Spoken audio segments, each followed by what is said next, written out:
Nggak tahu deh berapa. Masih aman sih. For him, you know, certainly nowhere near the amount of damage that I did by spinning twice.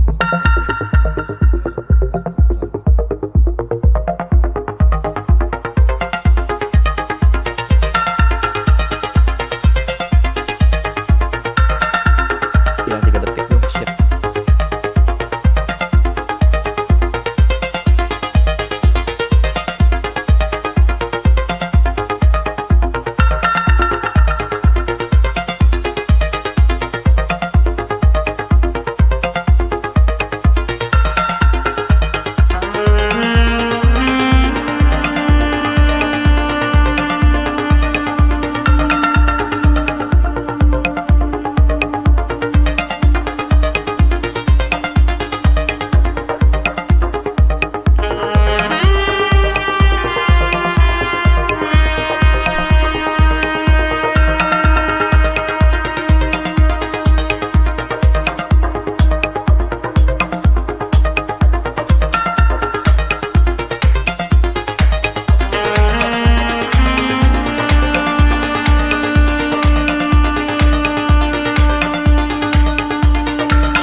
Microphone muted.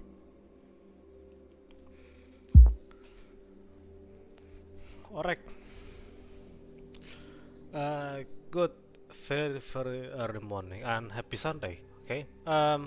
Untuk kalian yang agama Muslim, selamat menunaikan ibadah puasa, dan untuk kalian yang Kristen atau Katolik, mari kita ke gereja.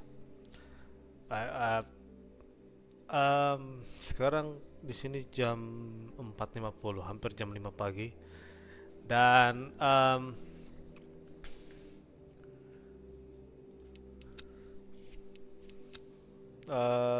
ini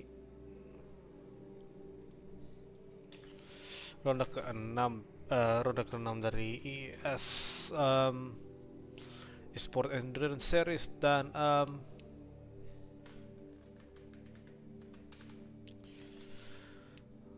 dan kita pakai mobil LMP2. Pertama kali saya mau nyetir mobil LMP2 sejak tahun 2021. Oke, karena tahun 2022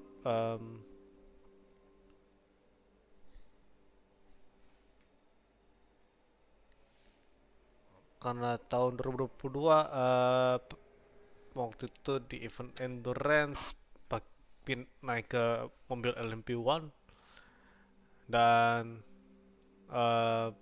setelah itu basically vacuum. Here's the car. Okay. Kita ke server backup pakai ini jadi jaga-jaga kalau seandainya server utamanya rusak. Tapi ini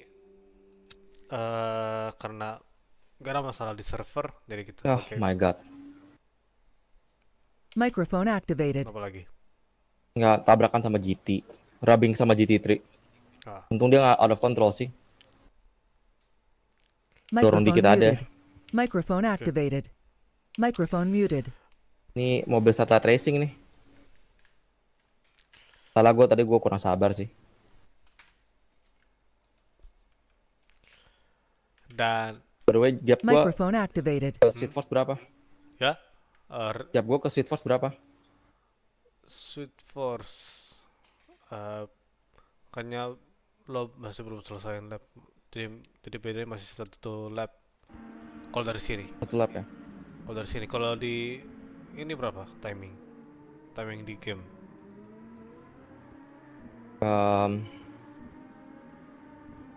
Satu lap sih. Oh iya, kata mereka kayak cepat masuk pit atau apa gimana ya? Mereka emang cepet sih orang-orang. Iya sih. Microphone muted. Gue masih di 151, 152 Marv. Microphone activated. Setiap kali mau 150 tuh kena traffic. Bisa sih. Agak planning, buat kayak planning dikit kalau ini. Kalau traffic force-nya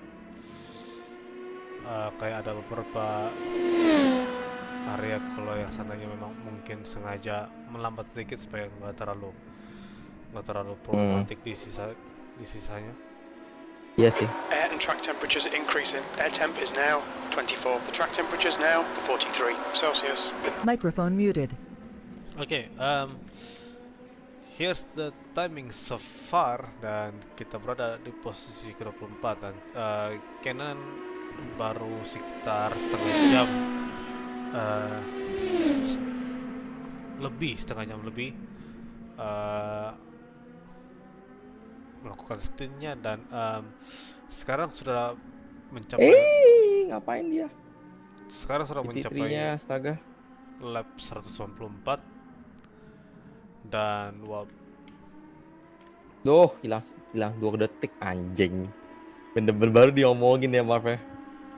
Microphone activated. baru aja. Bye. Microphone muted. Oke, ini bukan 12 jam Sebring, ini 1000 mil Sebring, dan 1000 mil itu bisa dicapai dalam waktu 268 lap. Dan sekarang pembalap di kelas hypercar sudah mencapai 194 lap, yang berarti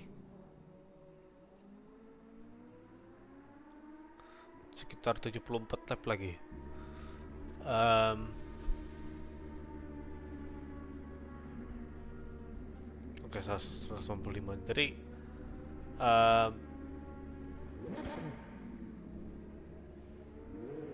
ini bisa jadi bakal berakhir sekitar jam-jam 7 pagi di sini. Bisa jadi nih. Overall, but after all, we'll see. Dan tidak seperti RGPL, saya nggak bisa langsung masuk ke server balapan dan langsung The spectate. guy ahead has just done a 143.9.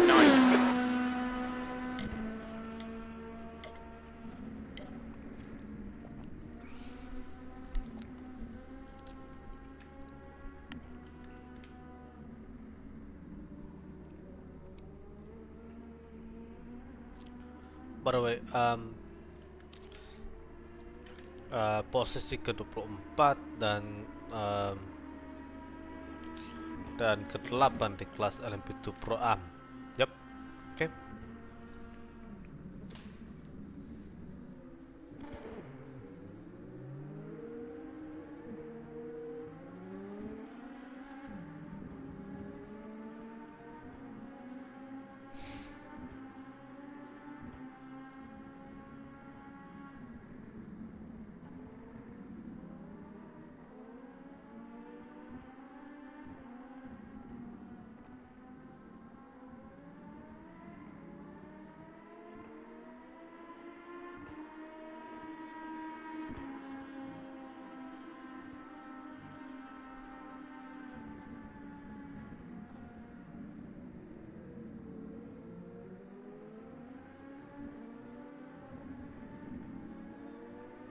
Hypercar tinggal berapa lap lagi, Marv? 195. Microphone activated. Berarti sekitar 73 lap lagi. Oke. Bensin berapa? Bensin 16,87. Gue tinggal 3 lap lagi ngepit. Oke. 5 lap lagi. Ya.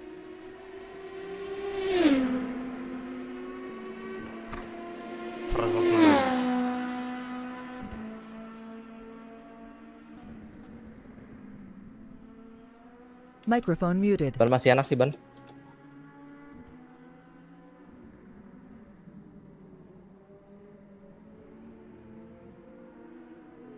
Nggak usah ganti ban dulu, pakai strategi yang Danin kasih.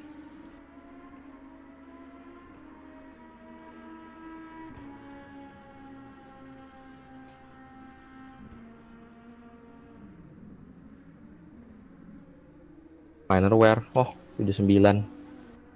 Bisa sih 1 KSD lagi.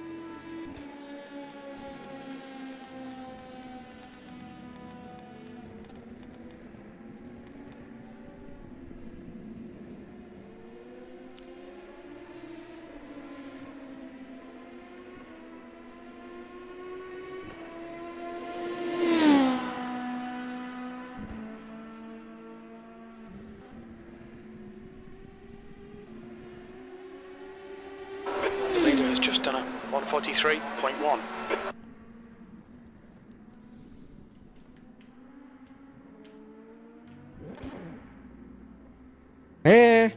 No. Shit, sorry. Fuck. Microphone Gue crash. activated. Damage. Bodyworknya parah. Sekalian masuk pit aja, sekalian full bensin. Tir miring sih. Iya, sekalian. Bangke.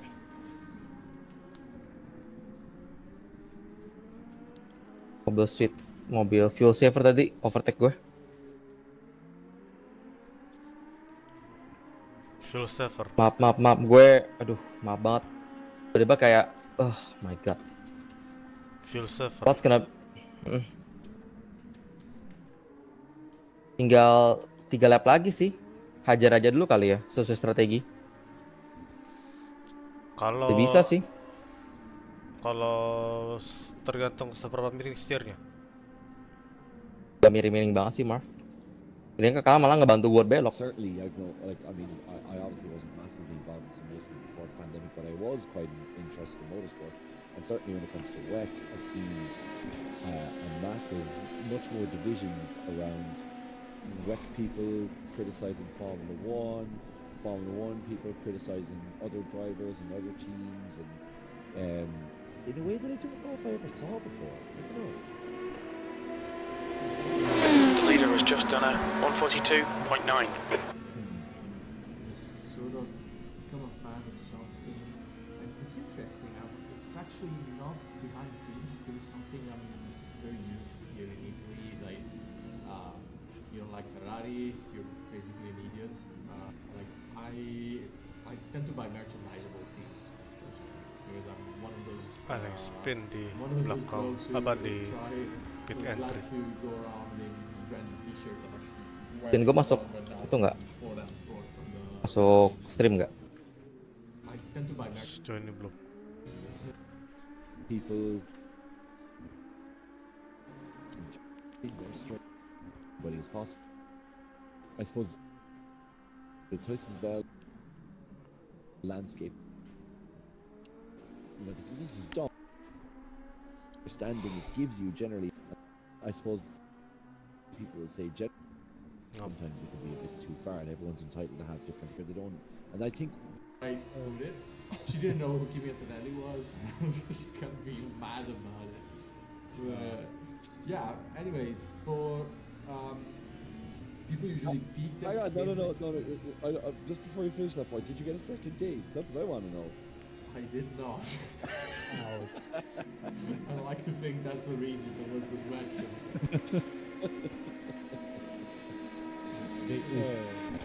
sure it was.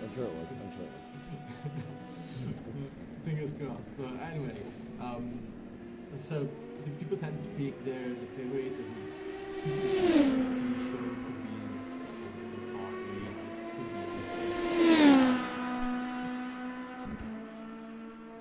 Microphone Ganti muted. ban sih gue.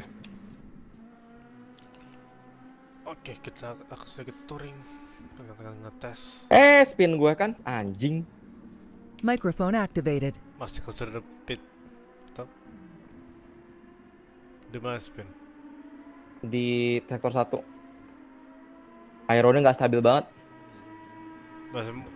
Masih consider the pit. 2 lap lagi. Gua ini degradation-nya sih oke sih, gua ganti ke soft deh. Oke.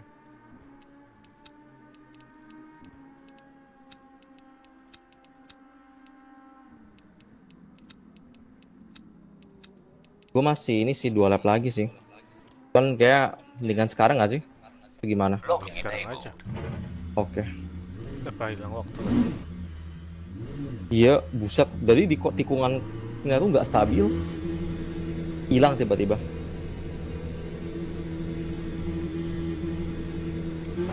All clear, push now.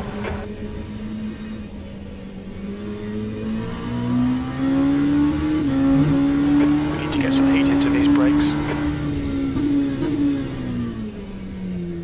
APK masih 70 lap lagi ya? 70 lap lagi. Ya berarti strategi sama. Nggak ganti gue lo maksudnya. Oke.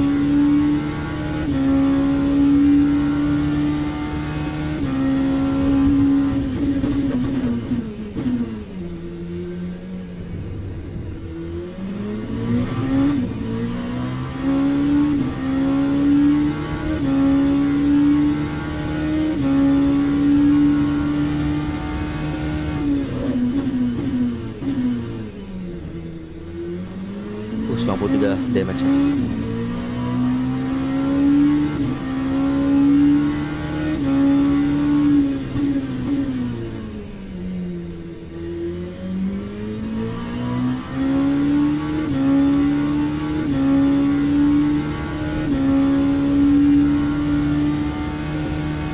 Belakang gua gapnya berapa lap? Masih jauh ya? Masih. Yellow flag. Building finished. Lebih early sini.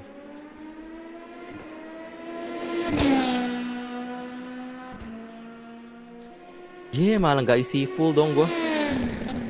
The fuck? Maaf. Ya udahlah. Nggak isi full gua, Marv. Cuma 55,69 doang gua. Apa? What? Refill-nya gua nggak full. Waduh. Gua pakai ini deh, start apa? Reslin ya.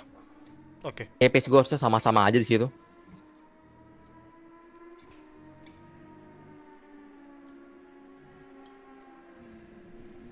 Bisa-bisanya loh.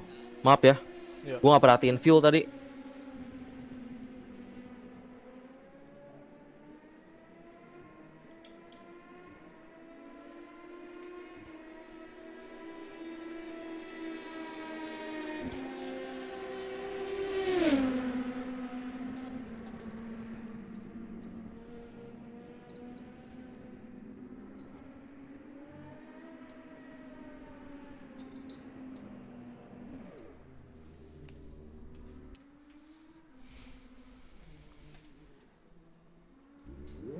But it's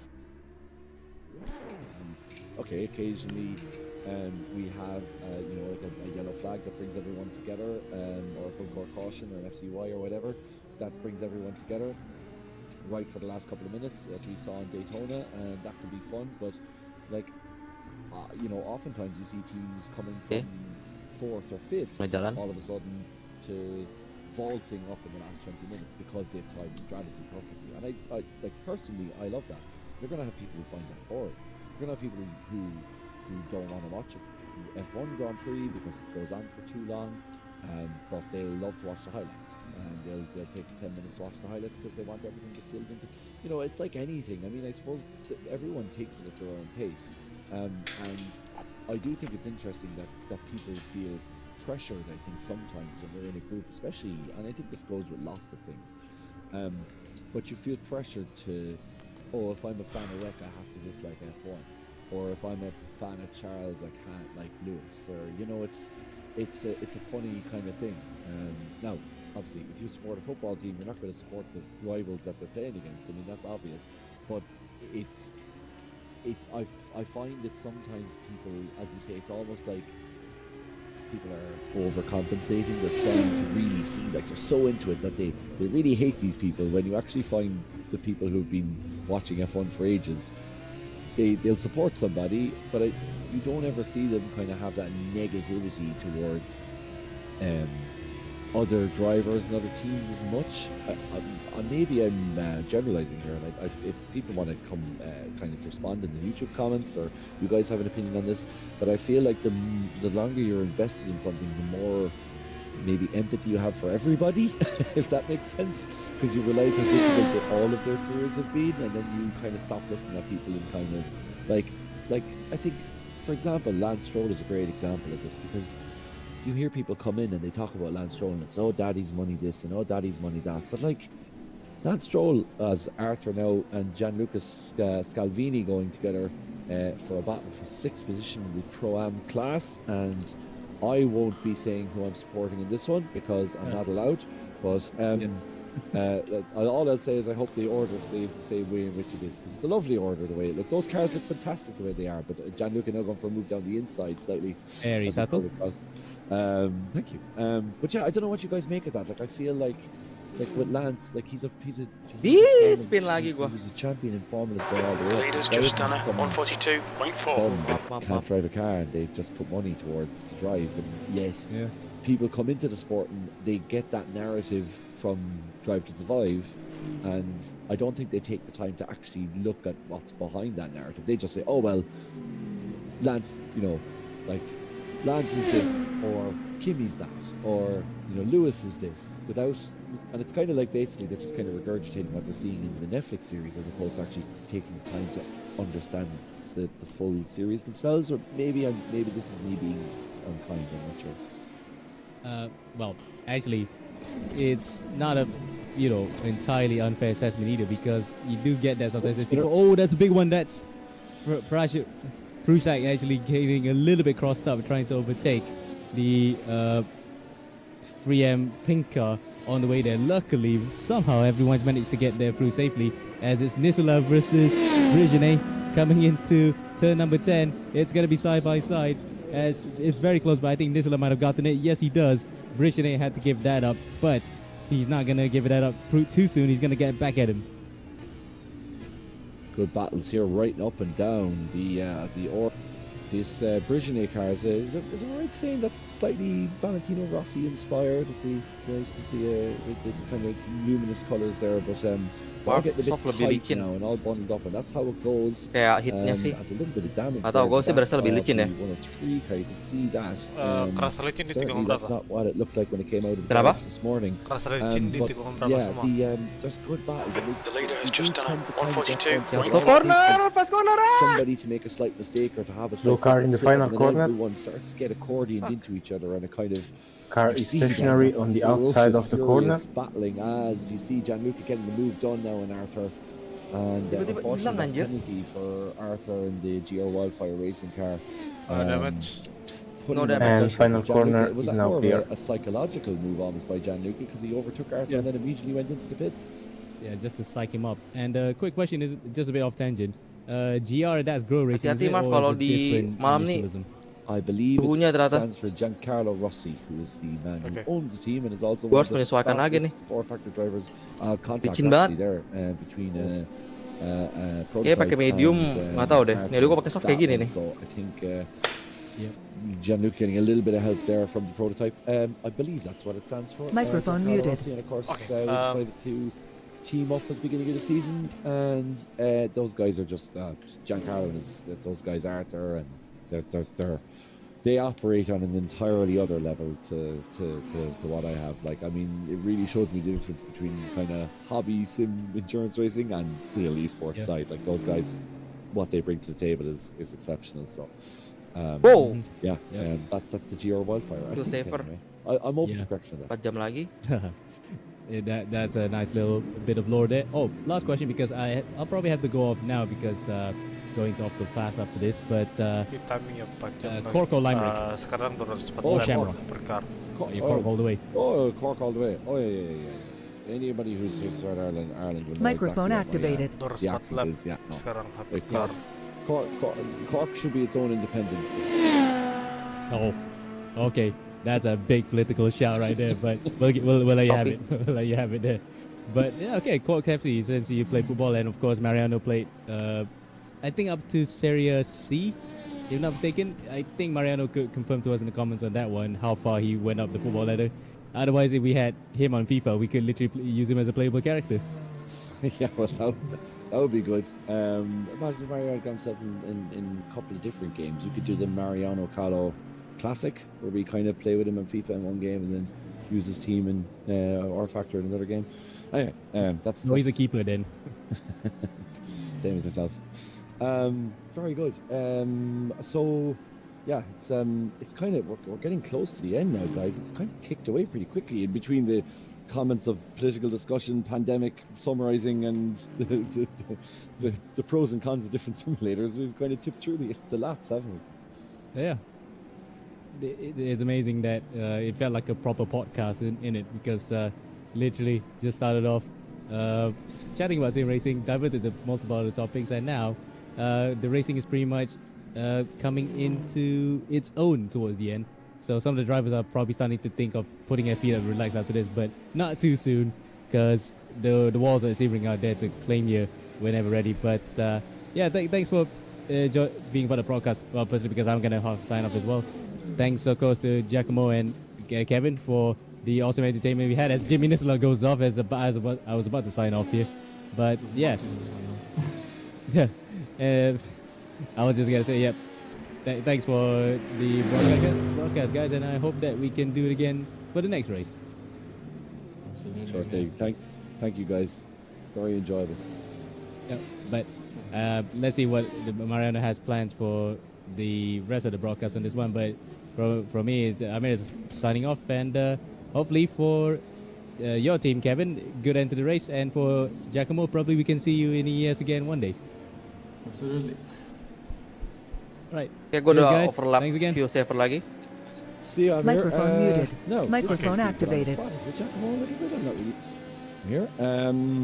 So we kind of we have lap 206 to 268. So just if your maths are Not 206. I think we're approaching the 800 miles mark, and this means 200 miles to go. Still quite a lot. Still quite a distance. So nothing is decided yet. Ya maaf, pace gue sama pakai Raislin. Mungkin masih bisa menyelamatkan stint gue sih, cuman The positions behind, ntar deh, lihat aja deh. Keep going on. the race leader right now, Diego Valos, has been in the car for a good 2.5 hours now. He still has that massive advantage over the BlackShark racing car, and we can see in third position actually for the hypercar class, and of course the main classification. Michele Ocon is still in front of Lorenzo Arisi. The gap is quite substantial, 71 seconds, which makes it for almost a lap. So I would say that the first four positions are pretty much locked up for now. What's your take on that? Yeah, it seems to be certainly in the top class, but there are definitely still plenty to battle right down through the grid. And as we're saying, Giacomo, like, Penalty point map. because we're coming to the end, we're coming towards Microphone the end of the muted. season, Microphone activated. kind of, I feel like the Go to cut Sebring track. is kind of the beginning of where people begin to kind of sum up where they are and how they launch the challenger. Look at that Sebring car absolutely launching itself down the inside of our little Mercedes AMG GT3. Mika Hakimi still at the wheel there. He is absolutely flying through the Le Mans section. But yeah, with 60 laps left, you're just trying to maximize all of your returns, right? You're literally just trying to do, like, if you're in fourth, you're always looking to make up places, because this is where fatigue starts to sit in, especially especially when you guys who've been running for quite some time, and they're trying to get to the end, and they've been up pretty much all day with this back and forth, and there are opportunities. People get a little bit more desperate. We start to see maybe a little bit more kind of aggressive driving, particularly in the last maybe 15 to 20 laps, as the tanks begin to empty and cars become a little bit more nimble on their feet. And you can see guys beginning to get that little bit more aggression, and then, what's the word I'm looking for? Kind of normally, then that would cause more accidents. So I think there are still very much chances laid on here, and obviously we'll start to see strategy come into play as well, Jim. Yeah, it's going to make a huge difference. It's going to come down to strategy. It's going to come down to how much juice you have. Like, we're seeing a lot of newer drivers on the grid, so people entering maybe their second stint. Of course, at this time, after nearly 5 hours of racing, you're not really well rested as such. The main things you have to think right now, you have to start making your calculations for how you're going to finish the race. Fuel plays a very important role. You also need to understand whether you're going to make it with a set of tires that you have, if you want to squeeze more laps, because a pretty small choice, a pretty small difference for how you manage your tires will also from whether you choose or not, because there might be a focus yellow, might be some accidents, somebody spinning in front of you. It might really make a difference, because for instance, if you get to pit under focus yellow and save quite a bit of time, like perhaps a 20 seconds gap, which seems really hard to recover from, automatically cancels out just because you've ended up in a focus yellow during the race. So what you normally think in this type of situation, you normally have a plan which you've calculated before the race. Usually have your mate. Sorry. Gua kena rumput.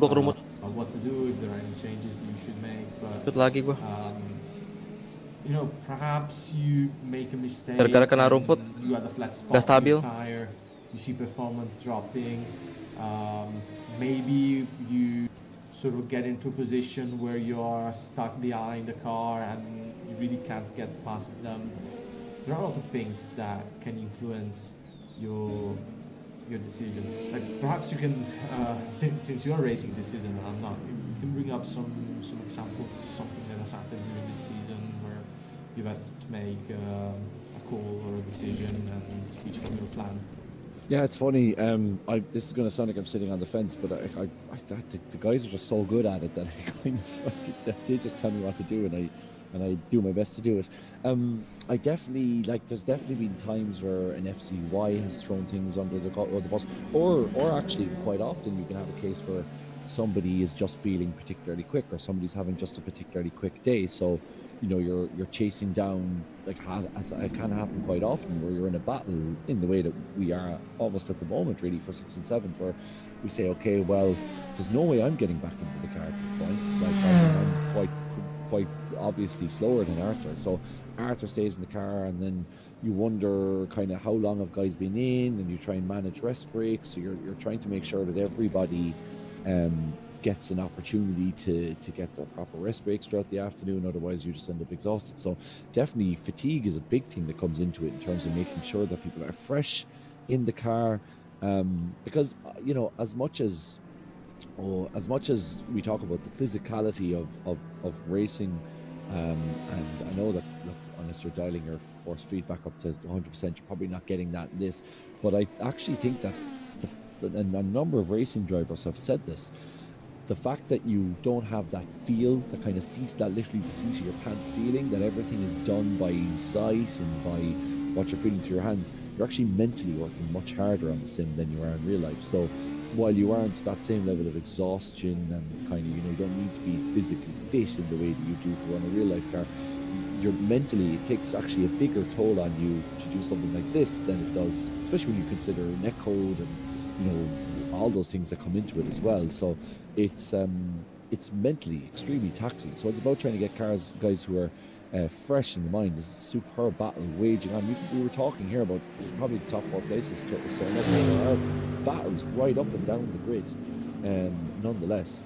So yeah, I mean, from our perspective, it's really about who feels good, who wants to get into the car for the last bit. Then you also think about, okay, well, are we going to switch Nabrak outer wall gua. because it's getting Miring suspensi.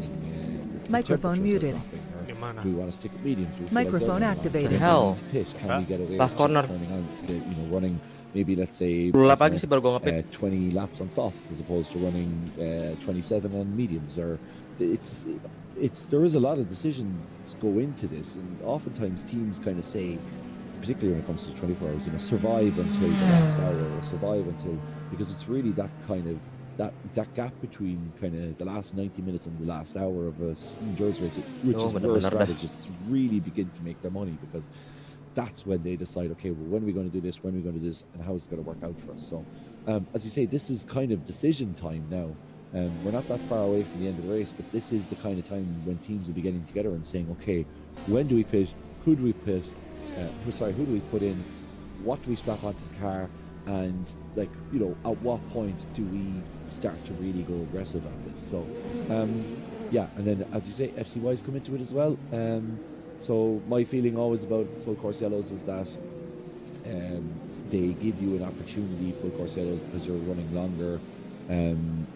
Certainly with the clock races, this is slightly different with 1,000 miles, but with clock races, because the clock is ticking away the same, but you're obviously using a lot less fuel, that means you can run a higher fuel burn for longer. So you can go into quali mode that little bit longer if you need to, or you can kind of build up, let's say, a certain overload of fuel that you know you're going to have, and then just burn through your last 5 or 6 laps on full quali. Coba lanjut dulu ya. You just hot lap till the end and try and Okay. see where you end up then. Lots of different ways you can approach it.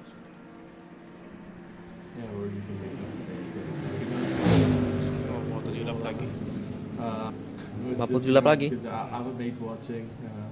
This fellow Gabriel. We used to race together, and 2020 was 2020.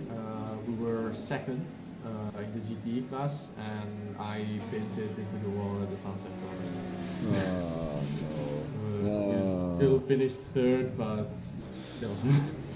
Everyone has that story though, don't they? And it's funny because the standard here in EES is so high. I suppose when I'm running an iRacing, it's done by splits, and because my iRating wouldn't be the highest, or certainly not, it wouldn't be anywhere near as high as some of these guys. It's not as automatic, I think. Whereas for some of these guys, you almost feel like they never make a mistake. So it does make me feel better when I hear people occasionally making a mistake, because when I was out in track, it was incredible. It was like, I felt like nobody was making any mistakes. Whereas in iRacing, you'd always have a chance every 40 or 50 laps that somebody might go wide, or might end up in a barrier, or might tangle with somebody else. I kind of felt like I was like, okay, there's me, and then 40 through 2 other people who are actually able to drive. You know, other people have difficulties from time to time. It's something that we really have to think about, because it's about mentality, because there's this different thing between, okay, let's survive until the last hour, and then you sort of start maybe thinking like you're in a Grand Prix race.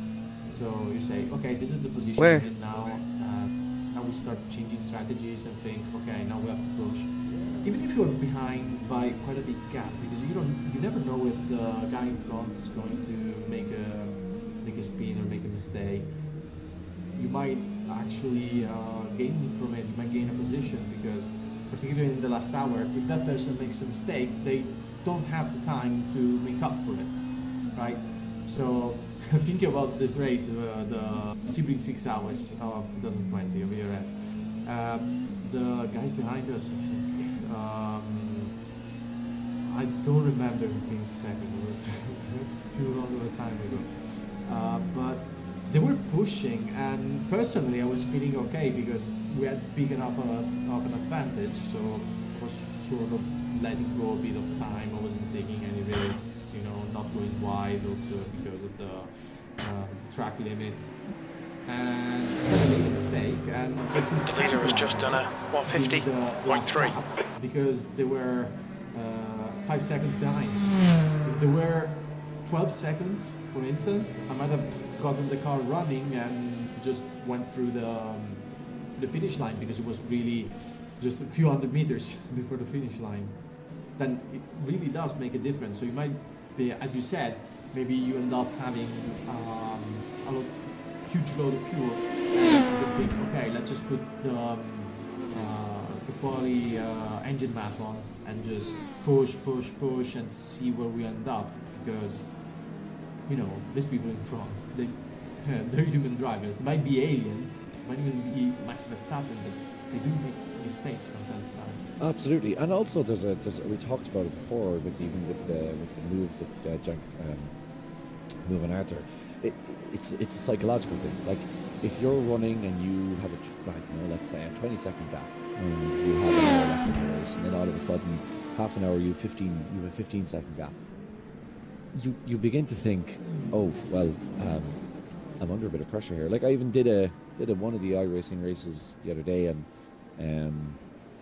ended up in P1, and P2 and P3 had a small incident, so I had about 7 seconds gap between myself and P2, and all of a sudden, and I know this, it's multi-class, so things can come and go. Mateusz Puszczak in the Red Speed Eagles Racing, and a bit of an incident in the hairpin a couple of minutes ago with the GT3 car, but it looked like that was done all by himself, and then he gets caught up in 3 wide. Unfortunately, the GTP passing. The leader's just done a 150.3. It's a funny one, because by all intents and purposes, it should be a safe enough rejoin. He didn't rejoin laterally to the track, but he just rejoined right at the time where they were 3 wide in the track. So I'm sure Mariano and his team of stewards will have a look at that, but I do feel bad for him there, because in a way he did all he try and make it a safe rejoin, but the fact that you just happen to have literally 2 GT3s and a GTP overtaking meant that it was just nowhere for everyone to fit. There literally isn't enough road there. Yeah, so the point is really nothing you could do else, because you, in that corner, in that section, you don't really see them coming, do you? no, you can't see anything. I mean, there's no lights, and we're right into the middle of darkness, and that's exactly what we're talking about. That these kind of random incidents can happen. You can find yourself, oh, that's a good move down the inside there, but a 42 car on the number 101 as that prototype comes back through again, the one that was involved in the incident. It's as Paolo heads to the pits there. I think there's some damage. I don't know if he was caught up in that incident or another one, but the Arms silver car, the number 42 ends up in the pit. But the other day, again, going back to that, 6 seconds, all of a sudden the gap became 5 seconds, then 4 seconds, and I started thinking to myself, well, I could be in trouble here. And it's that kind of modicum of doubt. I mean, I had about, I was trying to do the math on how quickly he was catching me, so I knew he was catching me by about 3 or 4 tenths, maybe a lap, but then I knew there was only about 4 or 5 laps to go with the 10 minutes, so I was kind of calculating. I said, okay, well, look, I was always telling myself, don't be freaked out, don't overthink it, just do your thing. He's faster than you by a lap basis, but you've run a better race. That's why you're in this position. So just keep doing your thing, and don't make a mistake. Don't overdrive. Don't try and get in your own head. Just keep going. And I think, again, experience from having people who are faster than me but not necessarily finish ahead of me on track all the time, kind of gain that experience. Tadi pasti kom pertama mobilnya malah mau belok kiri, Marv. That you have, that's all you can do. Kena tembok. Like, you're not going to magically Nggak, find terlalu banyak yourself beloknya. half a lap out of somewhere. You've just got to trust in the fact that the strategy is going to pay off, that you're running the speed that you're doing, and that, you know, I mean, and I know we hear, and I'm sure a lot of the guys here, the aliens that you talk about, they can push, they have that extra few percent that they can knock it up to. But for a lot of people, Gua kepit dia abis ini. they have a speed Ganti ban pakai medium aja gua. they're comfortable with. As we talk about knocking up the speed, a new best lap time for Arisi, a 140. I can't overtake the GT3. Mobil gua terlalu nggak stabil. For himself. Corner. So, there's certainly times are picking up, as you would, I suppose, expect, given the fact that the track temperatures are now dropping here Backstreet doang paling. in the state of Florida. But it's Oh, you gila. just got to trust your process. Eventually, traffic caught him. He ended up finishing 5 lap lagi. Oke, fuel udah pasti, oke. Dan medium. So all that worrying was for nothing. See, it's about that kind of self-confidence to know that, okay, look, I have the pace, I have reasonable pace. Mightn't necessarily be the fastest person on track, but I have enough pace to manage this gap. And you hear that phrase, managing the gap. That's exactly what you talk about, isn't it? Something that's quite hard to do, because at the point when you're managing a gap, you're racing the other person, but not really. You're racing. Dan ini last stop gua, Marv. 150.2. It's quite similar to rallying when you think about it. You start fighting this demon that is over you. You start fighting the doubt. Like, am I gonna make it? Like, Oh, sorry, jadi kayak beda 2 lap. Am I putting in the right effort? Because sort of at this thing when you want to manage how many risks you are taking, it's sort of a risk-reward thing, and it's quite complicated because, okay, like, this guy's not catching me, but maybe I'm gonna have a problem with a slower car, or simply maybe he has even more pace than what I can see. So then it comes to the confrontation between your level of confidence, with the car, with the conditions. Also, because something that we haven't talked about today is how it changes with the night, particularly with Sebring, it's an illuminated track, but not really that much when you think about it. There are some dark sections we're going through, particularly the mud section has some dark spots, and it can really catch you off guard from time to time. Because in sim racing, where you rely solely on your vision, well, seeing less really makes a difference. Oke, semoga lebih baik. Of course, I'm pretty sure that you, the viewers, Beda 4 lap are mah. familiar with driving at night on the road. And I mean, you have the advantage that you really build the muscular memory with the racetrack. And so you sort of know how it goes, but losing all those references. The leader has just done a 150.0. It can catch you off guard, particularly in the first hour after sunset. Yeah, I mean, absolutely. And I know that if you're driving in real life, you have the benefit of Marv, but stick to medium aja, Marv. well, in most places anyway, in most roads, you have the benefit of painted lines and lines that have cat's eyes on them, and you kind of get that reflection. And then obviously it's done very orderly so that we don't hit into each other. But of course, in a racetrack, you don't have that. You just have here is one end and here is the other end. So this is where you have to keep it between. But everything else, then it's up to you to decide where you want to put your car. So it does change massively, and it changes obviously.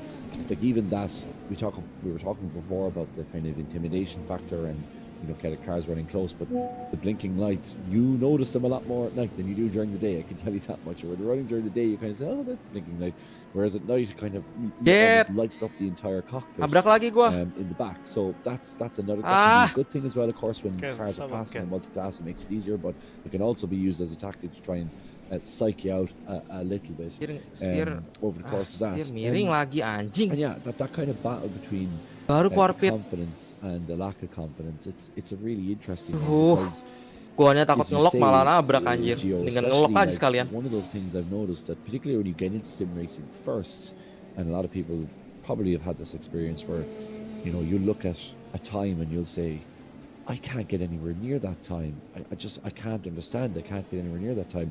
And then you run into a practice session randomly, and all of a sudden you're a second and a half above what your previous best was, and you're saying, I'm not even driving that well. Marv boleh monitor ini nggak? Lap time gue. Kalau lebih dari the overall tire 5.3 fuel in the tank. gue snapit.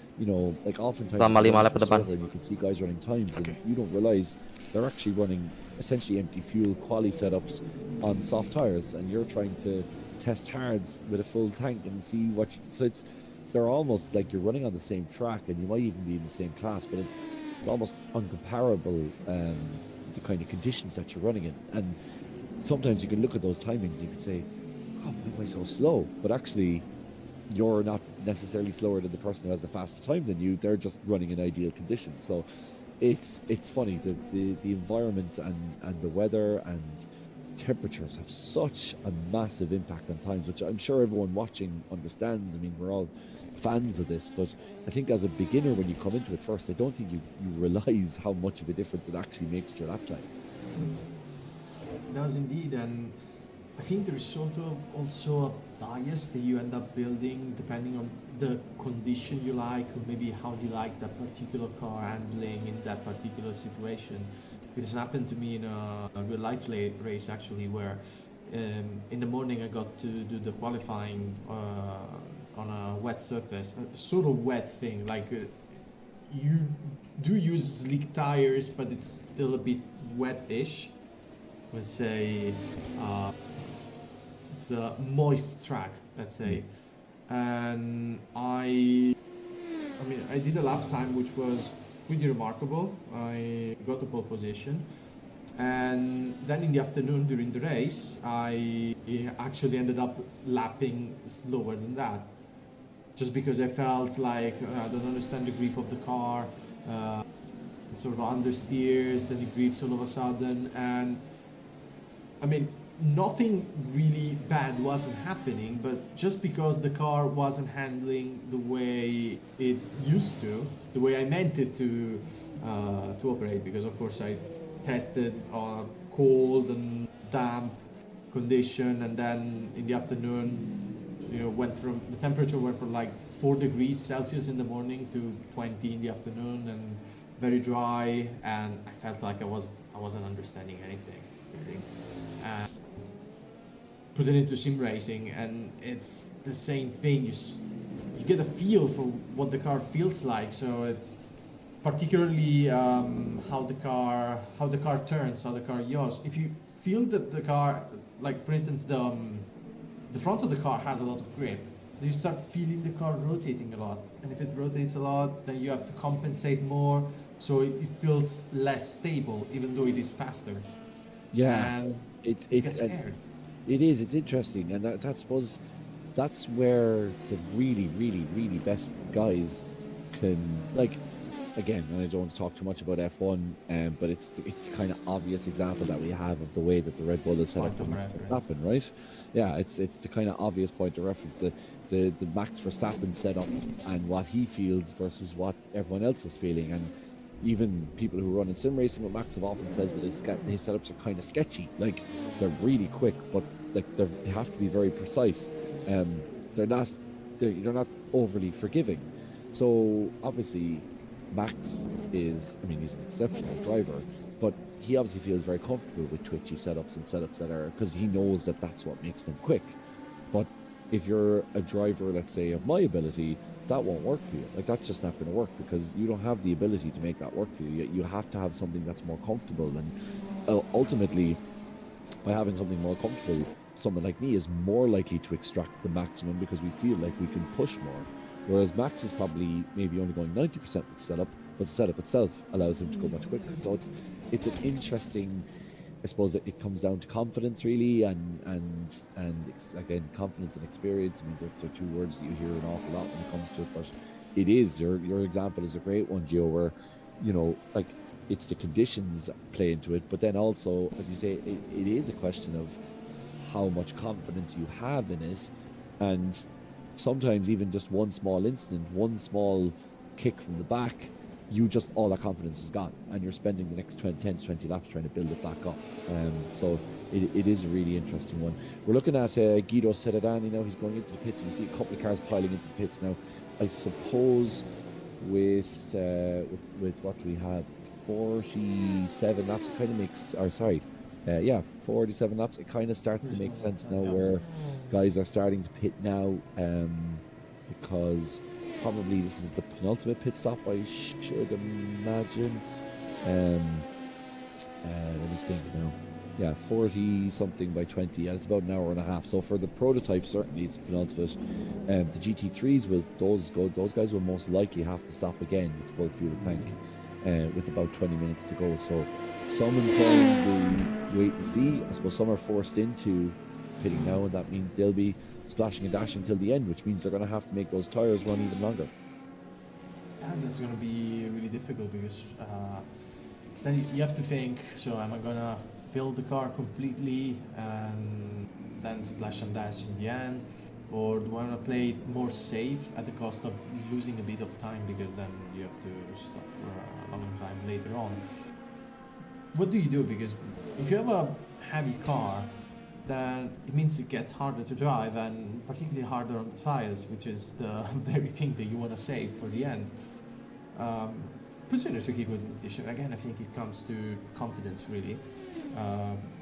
If you know that you're going to keep the car steady, you're confident when you're driving, you're fine, you essentially like the lag times that you're having, then you might want to fill the car completely, try to stretch it until the end, and actually raise the chances that you might get another focus yellow that you can pit under and go to the end of the race. This is something you should think about. So, okay, how can I make... GT3! this is something I want The leader has just done a 149.3. Favorable situation manifest just by sort of raising the chances, you know, like so you have a certain probability of a focus yellow depending on, you know, what's happening on track. Okay. But let's say that it's steady, like you have 2% probability every lap to have a focus yellow. If you stay out for longer, technically, then you allow for a higher probability to exist for you to have this focus yellow that allows you to get a cheaper pit stop compared to your competitors. Yeah, I that's the way I would probably feel about it. I mean, certainly we were talking there about how confident you feel in the setup and that.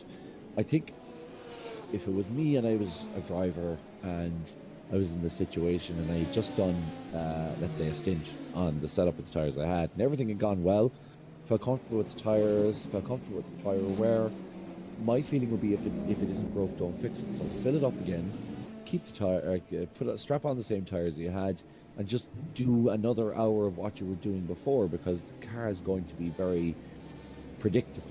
And then you can decide whether you want to change things up. And again, that also brings in the possibility for driver changes. I'm right in saying that you can driver change if you change tires. So if you Even if you get half a tank, you swap to softs and you get your fastest driver in. Does that ultimately prove faster than trying to stay out with a set of half-dead medium tires with a driver that was already there and has probably done 2 or 3 hours already? There's an awful lot to think about, but certainly my feeling would be at this stage in the race would be stick with what you're comfortable with.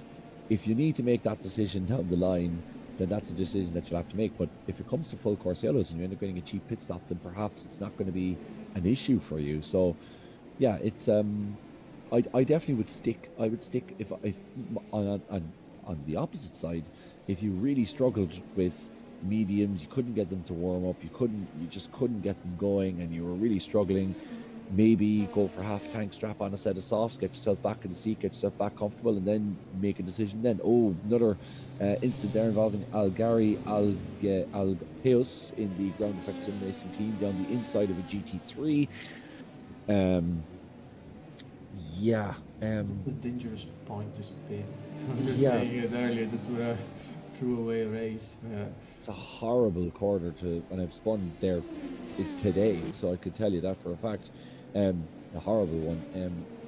Very aggressive from Alari there going down the inside of that GT3. That space was always closed and it was hard to know, but it is a difficult one to judge when you're in these cars. We're looking at Zoltan Varkonyi now in the CMT Go Team Racing. That is in P1, in P2, 19 seconds ahead of the Hyperion 44. So, Gio, for these guys, it's really just a case of trying to, as we say, manage that gap and just don't really do anything that this is all about minimizing risk for them now. It's all about just minimizing risk as best as they can. Yeah, exactly. Minimize risk. Don't let anything stupid happen. And incidentally, here the 20 seconds gap with about 40 laps to go. Strategy can still play a role in here because, as we said earlier, a 20 seconds lap difference is something you can make go away if you pit at the right time or if you choose the right strategy, and then you get a bit of luck. But here for Varconi, it looks quite good, honestly. They've been enjoying the Simtigo team. They've been enjoying a good pace throughout the whole race. As it stands for the standings, well, the Simtigo team, they're second, and they only have a gap of 4 points to the first, who is Hyperion, who are running. Incidentally, they're running in second place in the race right now, which would mean that if I'm not mistaken, they will overtake them by 1 point. So this is actually really interesting because let's get into the mind of the Hyperion team actually. So here, what do? Do you push and risk throwing everything away? I mean, anyway, given that the third car is it is actually 2 laps behind, so you actually have that margin to even throw it into a wall and repair it if you want. Yeah, I mean, I think looking at Hyperion's results, extremely consistent right throughout the board, which, I mean, you see it's obvious given the fact that they're top of the standings. But running P2 now, and as you say, quite a substantial gap behind, and also you have your direct competitor in front. This is one of those cases where I think it's worthwhile pushing hard enough to make sure that they know that you're there. So even if you don't necessarily get close enough to make a move, you get close enough, or you, as we talked about earlier, you start to lower that Marv, gap, si or you Fuel start to Safer close that gap. I mean, depan kita. I would almost feel for them. Itu dia ganti driver atau worthwhile. gimana? And I'm Yung sure kapit people will soalnya. disagree with me here. People who know an Super awful lot Safer. more about this will disagree with me. But it might be worthwhile even belakang. Bukan Fuel going to Safer sih. and Si Naja. thinking about making up really making up some time in them, having that psychological gain on them, because what you're trying to do in the Hyperion car is you don't just want to overtake Go Team Racing. Ideally, I know this sounds terrible, but ideally you want them to have an incident. You want them to have an accident that forces them a major repair. I mean, that's the way you have to, unfortunately, think about these things. So the only way for them to make that happen is by putting them under pressure and forcing them into driving outside their comfort zone. It looks like very much at the moment. Who is it in that CMT? Zoltan. He's very, very comfortable as it is, running very consistent lap times, and as you can see, him looking very, very comfortable. So for him, it's a case of, you know, you want to try and put pressure on them, and you want to see if you can force them into making a mistake, whether that means a badly timed lunge with some traffic, or whether that just means spinning out themselves. Ideally, what you'd like to do is make them make a mistake so much that they go down into third place, or at least have pressure on from third place and make it a little more difficult. There's Salvatore Zittiello taking the alternative line through the exit of the hairpin there. I'm not sure the groundsman will thank him for that, but he isn't running in first place, so he doesn't mind much. And now we look at the leader in the GT AM class, and unfortunately, the Giro Wildfire 70 car, we were actually running quite high up in the standings before. Ganti driver dia, Mark. Mereka ganti driver. And had a few incidents, but it looks like the Carloni Black team are going to run away with this one fairly comfortably. They have a gap there, and they are doing very well in the championship, of course, 20 points ahead. So this could potentially, Gio, be almost enough to, I wouldn't say quite seal the championship yet, because particularly with Le Mans down the road, but it puts them in a position where they can almost put it to bed at Spa and not have to, then they can really relax for Le Mans, which is a great position to be in. Gue 15 lap lagi ya. Exactly.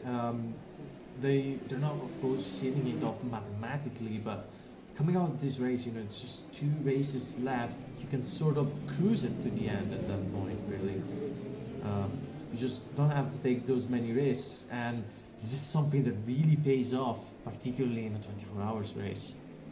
Like knowing that you can go easy on it. Like, think about this: if you're the underdog in a title fight, like let's say you go in with a 10 or more points gap from your adversaries, then your race sort of tends to last for the whole 24 hours, because you have to make sure that you win that race, because the only way you're gonna get a chance, right? While for them, well, you can basically cruise for 23 hours, then see what you get out of it at the end. If the situation maybe gets sketchy, if you're a bit too far behind, if you really need to get a bit more points. But it's sort of as if you shorten the length of the race when you think about it. Oh, you do, definitely. And I also think that if you're in a title fight where you're, I don't know, maybe 10, 15 points ahead going into Le Mans, it's actually a really dangerous situation to be in, because the pressure's obviously on you because you're heading up the championship, and you're putting that pressure on yourself because you want to get yourself over the line. But you're kind of half driving. You're not fully committing to going for it in case you make that mistake that will end up costing your team the race win. But you're also trying to manage that gap, and that's very difficult in a 24-hour race, because you kind of have to be fully committed. Otherwise, you end up being involved in more incidents than you would otherwise. So sometimes going into a 24-hour race, chasing can be an almost advantageous position in the way that it's a very clear objective. There's no maths involved. You just go and you go out and you win the race, and that's all you have your mindset. It's very clear. It's very easy in your mind to have that objective. Whereas when you're leading by 10 or 15 points, you're thinking, okay, well, we could finish third if they finish fourth, and you're kind of looking around at the other opponents and basing your game plan off them. It's very hard. I mean, I know obviously you go into a race wanting to win a race, and you can go in and qualify first and run away with things even in a 24-hour race. If you're a lap up after about 6 hours into a race, then that puts you in a great position. But oftentimes you find that teams who are trying to manage that and are kind of caught up and not really sure whether they want to fully commit or not fully commit, they end up getting themselves into more trouble. So I think really being in a position where if you're Carl Only Black, where you can go into the final race completely clear of that. You've done your bit, you've got the championship over the line before you get to Le Mans. It's just because Le Mans has worked so much, there's so much jeopardy in it for all of those drivers. So the nerves are jangling and everything means so much more, because if you're the one who bins it and you DNF out of that race and you cost the team the championship after 8-9 months of running, that's a lot worse than, let's say, putting it into a wall in Sunset in the final lap. You know what I mean? It means so much more when you have so much riding on it over a long season. So in a funny way, if you're going into a race, if you're going into Le Mans 10, you might as well be going to Le Mans 10 Hypercar tinggal points berapa lap lagi, behind, Marv? 5 points behind as 5 points ahead, given how much the points are worthwhile. But going in ahead means that you're the one that has the target on your back. So it's an interesting dynamic. Yeah, it's sort of, I would say, it's almost as if the people in front, the team in front has everything to lose and the guys behind have everything to gain. You go in and you know, okay, I'm going to put, if you're the team behind, of course, I'm going to go in, I'm going to put the effort, I'm going to hand them down. If I make a mistake, is Hello, Marv. almost okay, because, well, I was trying, I was giving it all. It would be even more understandable from my teammates if I Hypercar tinggal berapa lap lagi? make mistakes. Because, I mean, it depends. If you're okay with finishing second, but, 249. I mean, Kevin, you're a racer, 29. so you Oke. understand. I think most of the viewers also race, and Oke, berarti you kita know masih that on track the strateginya. second is the Berarti first setelah of the ini? losers. You don't want to be second, you want to win. Berapa? Therefore, Kalau setelah ini, you will go in with that sort of Iya, maksudnya mindset, and this is something setelah that ini the gua masuk, entire ganti team, lu all maksudnya. three drivers, four drivers will agree on. lo pernah lap ya? You have to give it 12. all for the whole 24 hours and get what you can get out of it, basically. Yeah, it's funny because, it's the mentality is exactly the kind of the point that I'm making when I'm saying that, like, if you go in and you're 10 points behind the championship, you go, okay, we're going to give it our best shot, but we're 10 points behind. We know that we have an opportunity to win it, but we're not the favorites. We're the underdogs. So we'll just do the best we can with it, and we'll drive the best race that we can, and that's kind of the expectation. What happens happens. Whereas when you go into it 10 points ahead, you're thinking anything but a win here is a failure, because we came into it in first, so we need to come out of it in first place. And it doesn't always work out that way, especially in a long race like Le Mans. Anything can potentially happen. Somebody has an internet disconnect, or you end up hitting, somebody spins out, or somebody rejoins in front of you, and something that's entirely out of your control ends up ruining your championship. Knock on wood, that doesn't happen, but I'm just saying it's a possibility. And all of a sudden then you think, well, we have failed because we were in first and now we're not. When in actual fact, it's such a funny thing. Like, you could run an amazing championship, you could win pretty much all the races, and still something like that can happen in Le Mans. And despite the fact that probably you were the best team in the championship, that doesn't necessarily always reflect, especially over the course of 24 hours. And that's why we love this racing, is because the longer you're out in track, the more possibility there is for things to potentially go wrong, and that really is what makes things so interesting. Exactly, it's a matter of probability and strategy. We should also talk about all the preparation that goes into these races, because I mean, of course, during the event you get to drive to the moon and back, basically, or as you were making the. About an hour ago, you were making the example with the aqueduct, which I feel very connected to as a Roman, but because it would probably we've invented those things, all right. Anyway, the preparations, you have to drive for nearly as many kilometers, because you need to, of course, get a feel for all the different conditions that the car is going to be under, but also developing the setup, because going into a race with the wrong setup, just so frustrating and so impeding, and we know how easily that can happen, how easily you can get something wrong just because of the conditions. Maybe you end up choosing the wrong tire pressures, and this ends up jeopardizing the entire race, because you just struggle so much for the first stint before you can make any change to that. or I don't know, you just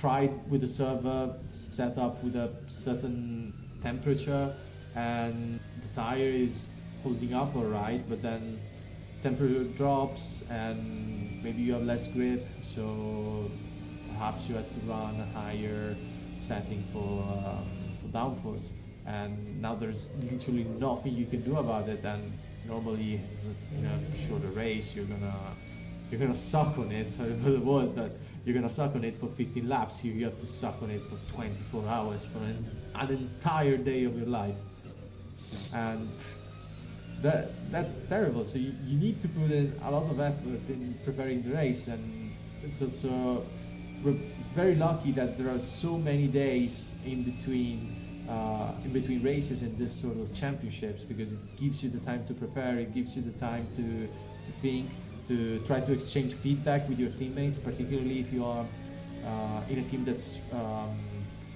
deploying more than one car. That's a huge advantage, that you can share setups, share insights, and you end up getting more hours in the car, and it's going to make a huge difference in the long run. Yeah, it does, and it's obviously these guys don't do it full time. It's this is just something that a lot of these guys do really as a hobby. Like, these guys are working 9-to-5 jobs, or they're working different shift work, and they're getting home and immediately they're booting up the sim. They're going into their, I mean, a lot of these teams have their own servers even that they practice in, so they can harvest all that data and they can get all those setups together. And there's normally 5 or 6 setups on the go where people are tweaking and tuning, and what do you think about this, and I'll do 2 stints in this, and I'll try this. And it's an enormous, like, I mean, we're looking there on board with Giancarlo Rossi. I know Gio has done, like, just looking at the Discord that we have, Gio must have done 14, 16, 20 hours of practice for this race, just setup after setup after setup. He's, if not more, he's on 2 or 3 hours every night, and kudos to his abilities to keep time, because with my job there's no way I could spend that much time on sim. But his ability to just get on, and he'll say, okay, I'm going to try this setup and I'm going to give it a hards. Like, let's see if I can make the hards last 2 stints. And he goes out and he does that, spends 2 hours at it. And it's single-mindedness, and what would I say? I get too easily bored for the likes of, for Gio. I can do a stint, or maybe a stint and a half, if I'm really having fun and I'm enjoying the setup. But beyond that, my brain just goes, okay, now it's time to stop doing this. Maybe we should do something else. And I find it hard, but these guys are so single-minded. The likes of GC, the likes, or GR, should I say, the likes of Henry Sinek, who's ahead of him by only 1.2 seconds now. That gap is closing all the time, by the way. You can see both of those cars on your screen separated by only, this Icon Racing car ahead of him, and he's caught in a little bit of traffic there. Giancarlo will have to wait, but it looks like he might end up getting the move done here in the sister GR Wildfire Racing Pro car, who's only a recent entry into the competition. It is us. Yes, am I right in saying that? Yes, I am right in saying that. Yeah, sorry. I was like, have I had a stroke and forgotten that GR the whole time? No, this is the guys who are running VEC coming into EES now, and finding going just as tricky. But certainly very competitive nonetheless. It's an incredible amount of time that goes into it. And I was talking earlier about these guys are like robots, but that only happens through the amount of practice that they put in, their understanding of the setup and its limitations, and the tires and their limitations, and they just know these cars and this track inside out. And that's what allows them. Like, nobody just gets up in the morning and is a super fast sim racer. It takes an enormous amount of dedication and as I say, single-mindedness and time just to do it.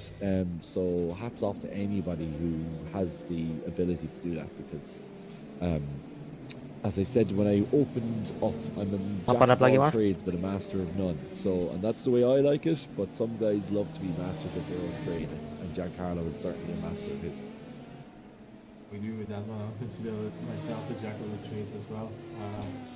more in for the enjoyment than for squeezing out 100% of the performance, which still feels amazing. But keeping that level of commitment, you need a level of you call it single-mindedness. I call it passion. I call it really sort of. I mean, you don't end up leaving for this. Really, big accident. God, That's going to leave Giancarlo an opportunity now. keep it together.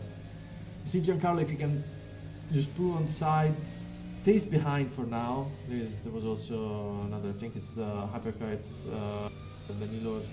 No, it's actually Giussi Nirola coming up. No, again, I made a mistake. Andrea Zampini, sorry, with a SD Shiba car, the number 320 Porsche 963. So they put a bit of gap once again. Couldn't capitalize Giancarlo on that chance. There's still 34 laps left, so it's gonna have a lot more time to clinch that podium position and get it from the hands of Henry Simic. Anyway, we were saying, yeah, that the level of passion you need, it's almost like you don't really dedicate your life to sim racing, because in the end it's still a hobby. Like very few of us can call this their job. It's something that is very rare. Some of us have they have the dream of turning this into a real career for real motorsports, but that's something that very seldom happens. It has happened in the past, but it's really difficult given the costs. And anyway, you do this because you get massive enjoyment out of it. I mean, from my own experience, from time to time, I tend to spend a lot of time preparing a race. Sometimes I just spend 4 hours total preparing for a race, then you're not competitive after you've done that. You end up being either slow or inconsistent, or you straight up don't even have fun because you see the whole field just completely smashing you. Then again, you can just choose a championship or an environment that matches both your skill level. That's the end of the session, P1.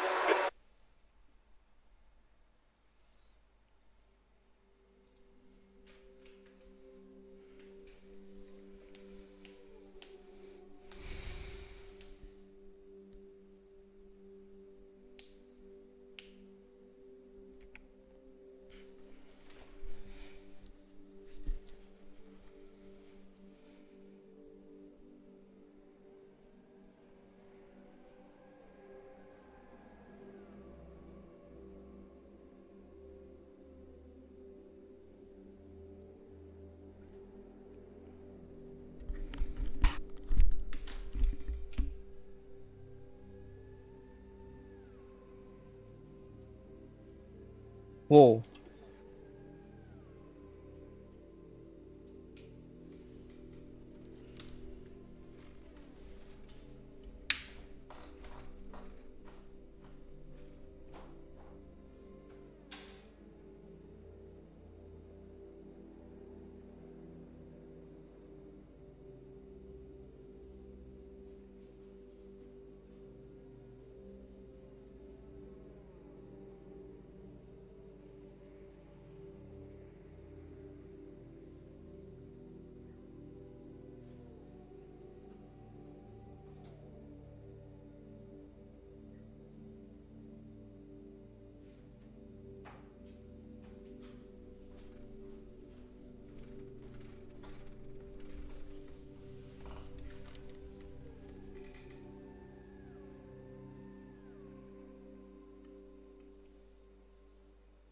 Bilang kalau udah masuk server ya. Gue tinggal masih 6 lap lagi sih.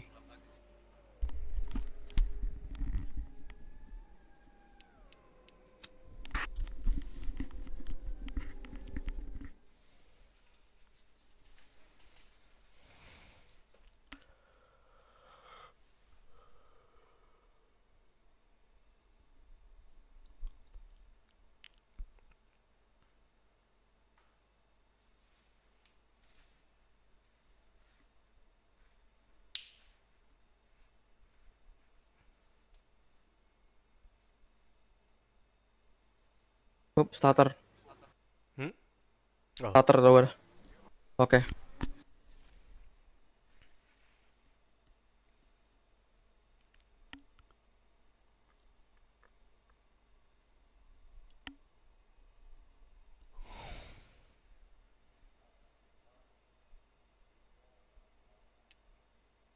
Mana apa lagi? 5. Mm-mm.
Bangke.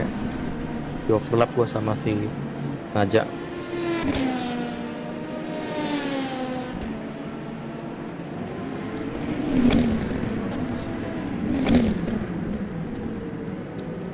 Oke, sip.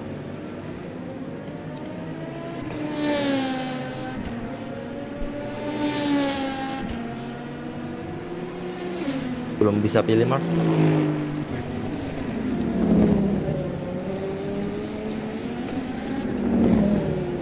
Oke. Bentar ya.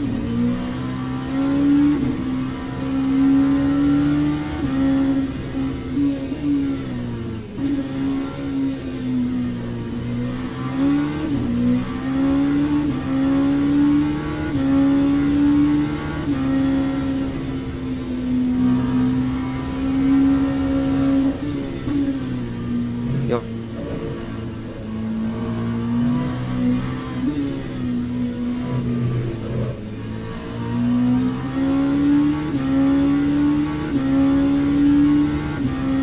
Medium ya.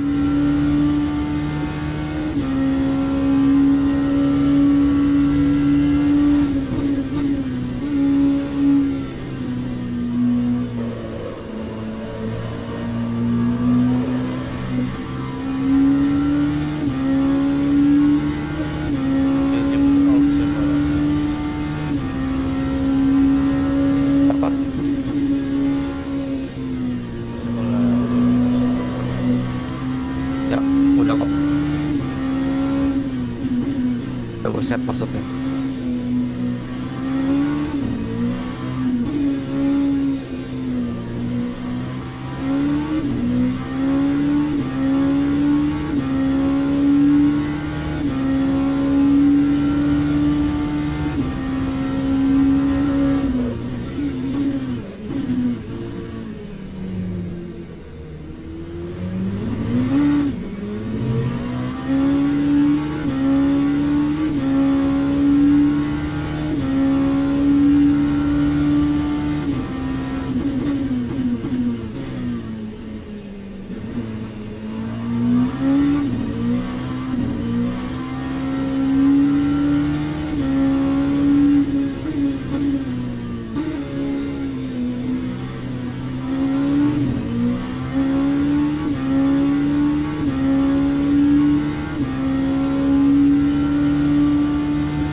lap lagi ya.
Satu lap lagi Marv. Oke.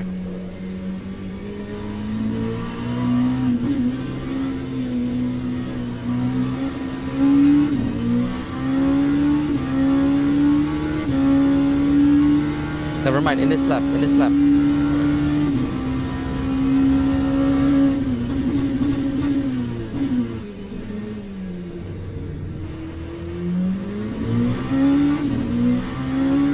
Agak lama karena peripheral. Yap.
Oke, 100.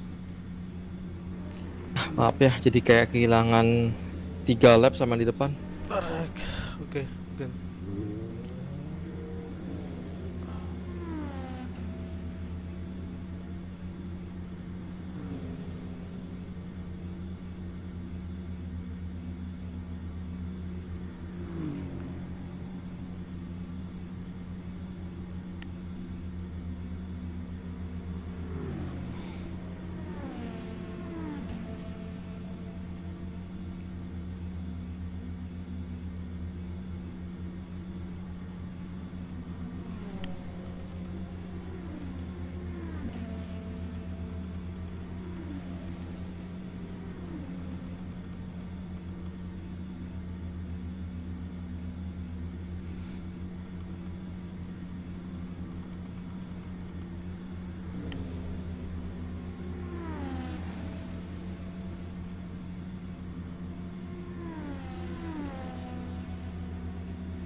15 detik, Marv.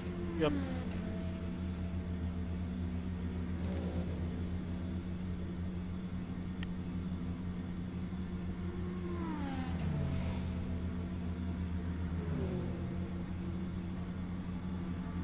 Oke, Oke, good.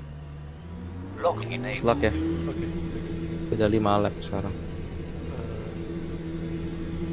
Terus 25 lap lagi kalau mereka. There's a car approaching. Stay behind the white line. Blue flag. You've got cold brakes all round. Be careful.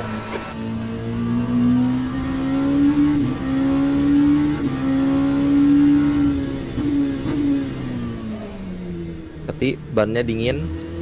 Yep.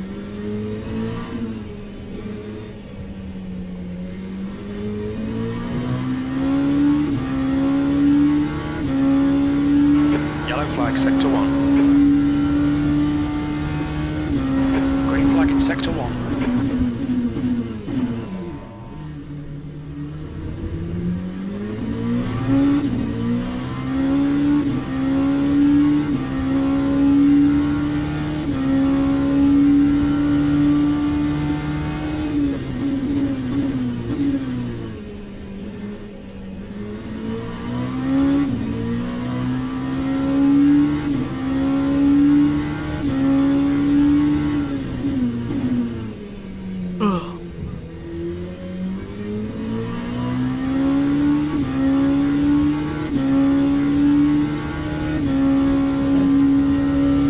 Your front brakes are pretty hot now.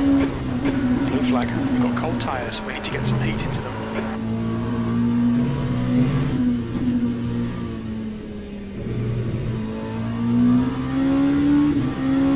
Right side. Clear right.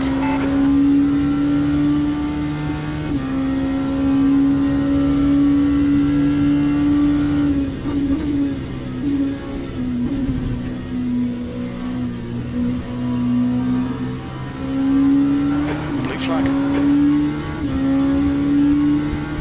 On your left.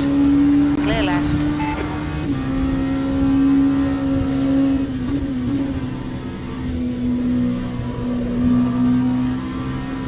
Blue flag.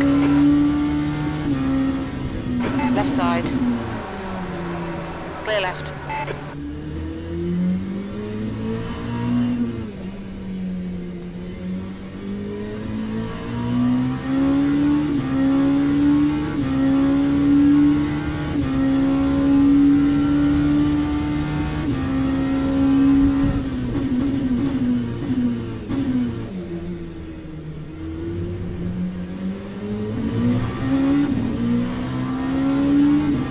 Right side.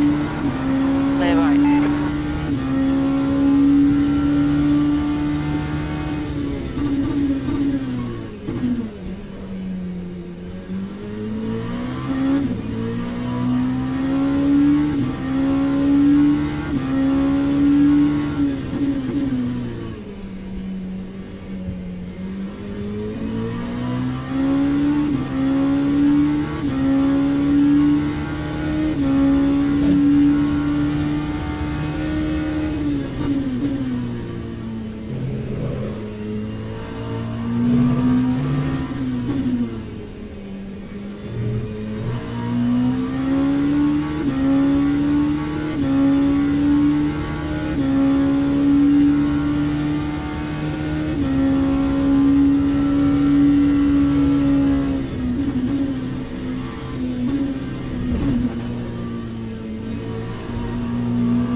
flag.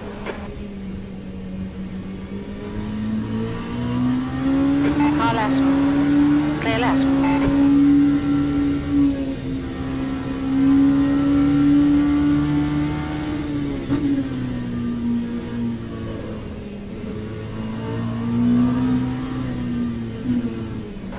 Blue flag.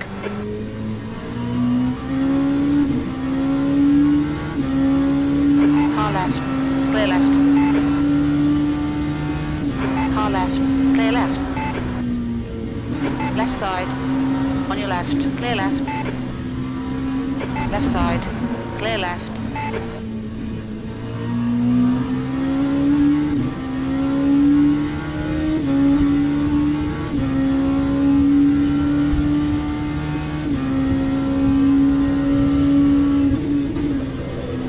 Blue flag.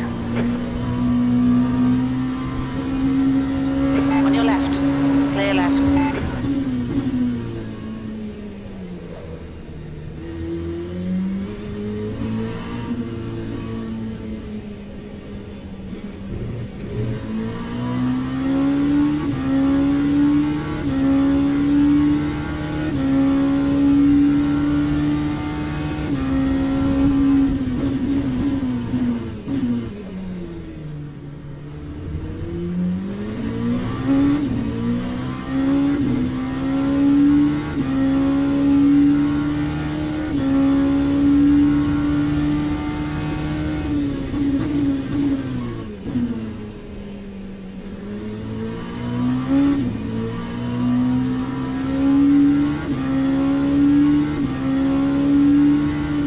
Gue temenin sampai 15 menit ke depan ya.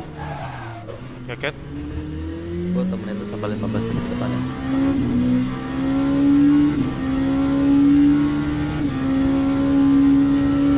Your tyre temps are looking good. Blue flag.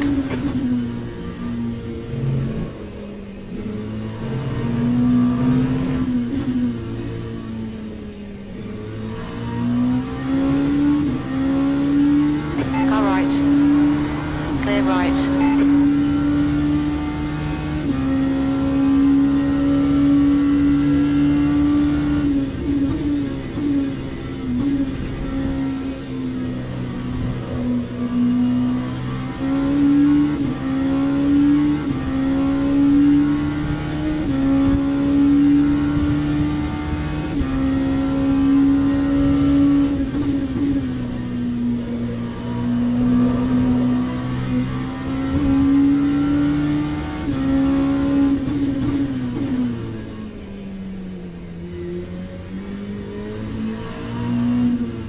Incident in Sector 2. Sector 2 is yellow. Green flag, Sector 2. Belum ada di stream.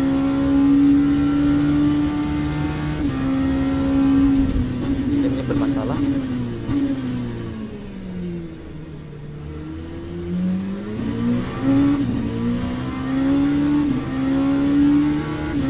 On your right. Clear right.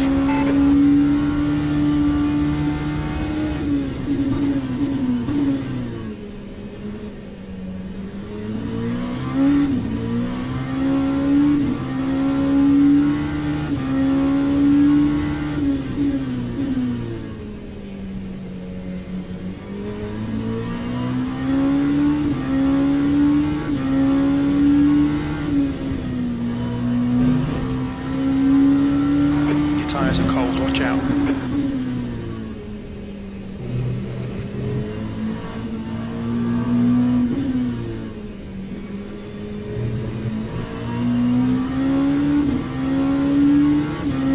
Car left.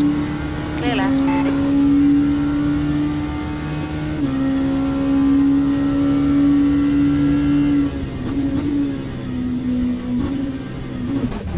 Blue flag.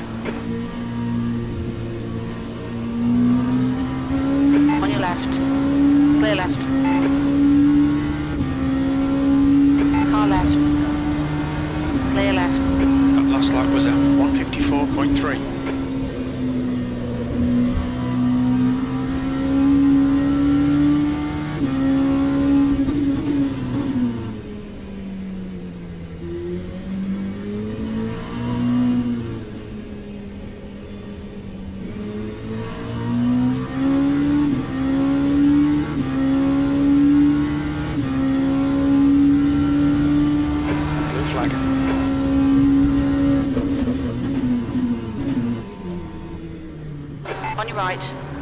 Clear right.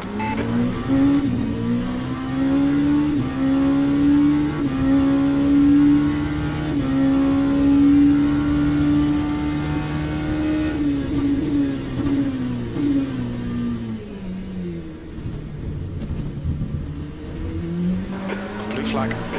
Car right. Clear right. Apa Marv? The car ahead's pitting now.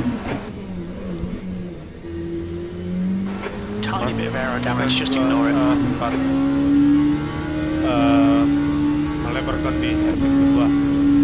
Oke. Terus ada helm pintu warna hijau hitam Flag. itu. Gua di sisi dalam di sisi luar single gua. Right side. Yellow flag. Parah nggak? Dan sekarang gua spin dan Clear right. Green flag Tambah. sector. nabrak Car right. helm pintu Clear right. lain. On your right. Terus Clear tempat right. ini gua turunin. Setir miring nggak? On your left. Clear left. Itu insidennya di menit keberapa? Atau Car left. Still there. Clear left. berapa ini? Tulis lap. Kalau lap, Lap, kalau oke, di gua 218. There's a car rejoining in 16 ya? front. Oke. Car right. Clear right. 219 dari berapa? Ya kosong.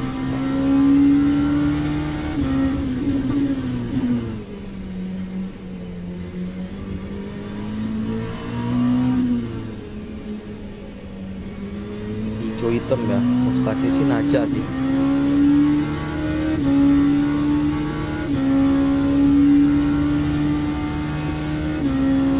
Sector 1 is yellow. We think that Martin has stepped in. Sector 1 is clear. Baglin is pitting from position 1. We think he'll come out just behind you. The leader, Baglin, is pitting.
That lap was a 151.8. Blue flag.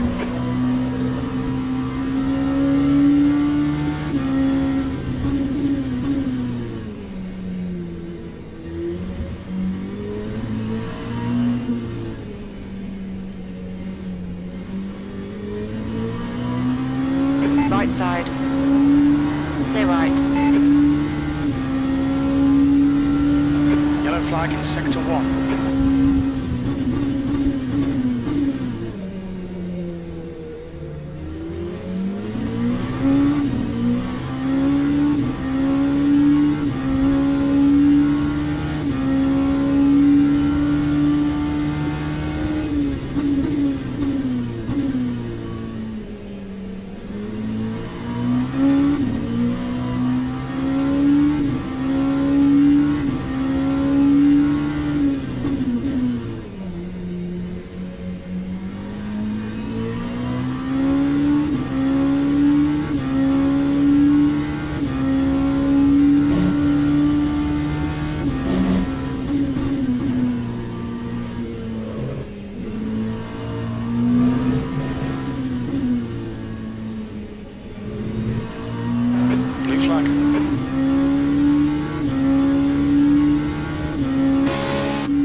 right. Clear right.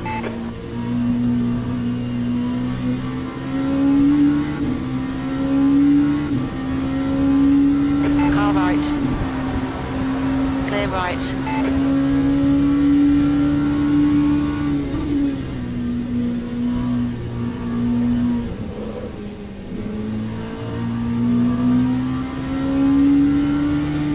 Right side. Hold your line. Clear right.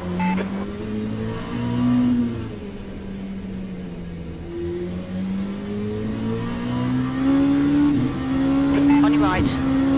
Clear right.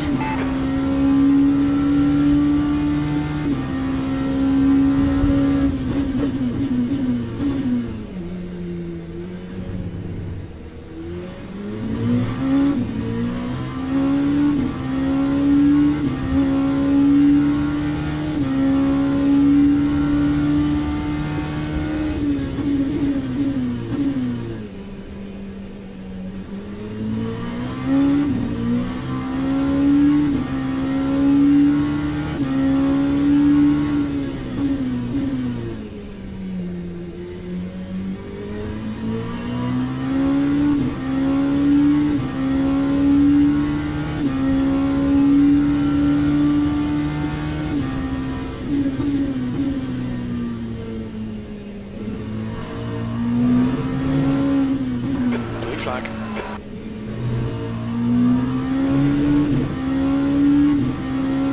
Car right. Clear right.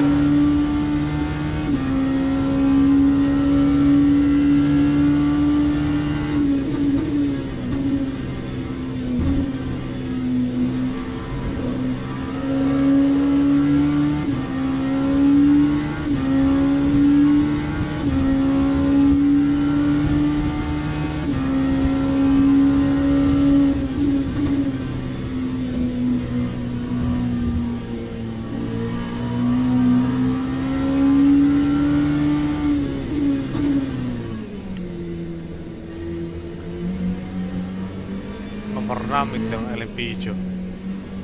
Gimana? Nomor 6 Kenapa? dan namanya Daniel Giancolo. Nomor 6 ya. Left side. Still there. Still there. Clear left. 6. Nomor mobilnya tuh posisi ke-6. Ya, Nomor mobilnya tuh posisi ke-6. Yellow flag in sector 2. nomor mobil Nomor nggak ada di Sector LMP two. itu sih. Adanya 46 posisi tuh ke-6 Najar berarti. singkat. Oke, bentar.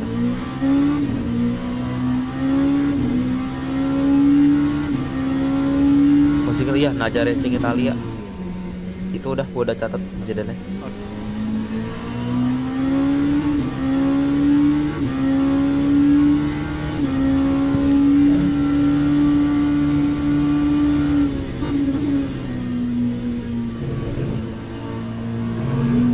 Kayaknya dia kesulitan, kayaknya dia ada damage. Tapi Kenapa? kayaknya dia kesulitan, dia lambat. Tapi gak yakin kalau itu dari sentuhan tadi. Terus Coba. dia- Dicoba aja. Mungkin bisa kekejar.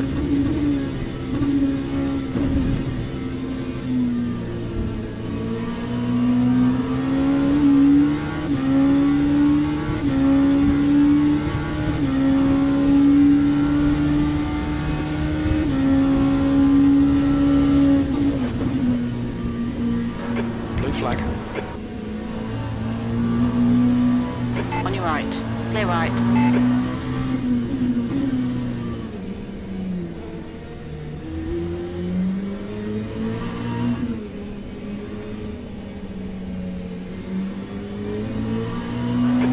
Left side. Clear left.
place has been it. Green flag sector 1.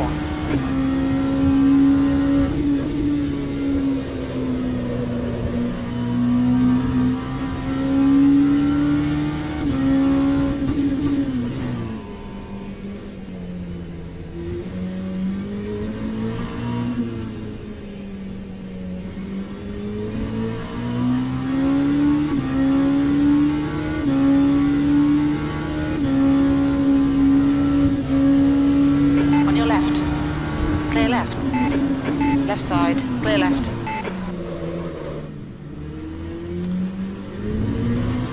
Danilos Meriglio has left the race. Tire temperatures are fine. Siapa? Danilo. Danilo, sebentar.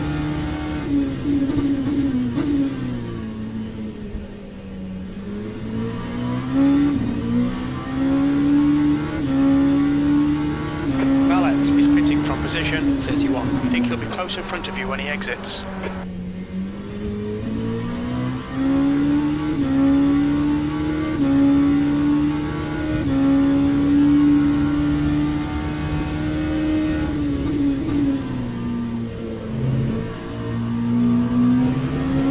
Daniel siapa? Ciakolo ya? Danilos apa sih? Lio. Leo. Danilos Semiriglio apa namanya? Oh, hypercar dia Left sih. side, clear left. Hypercar.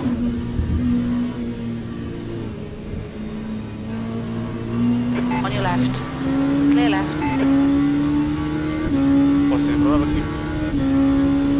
Itu hypercar, Mas. Iya, masa dia ada di posisi berapa?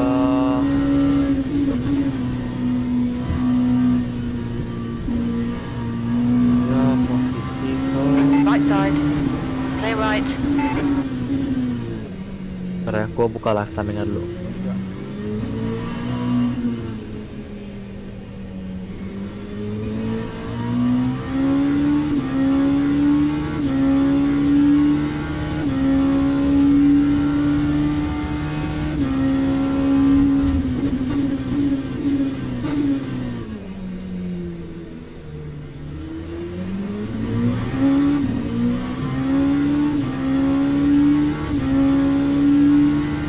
Right side, clear right.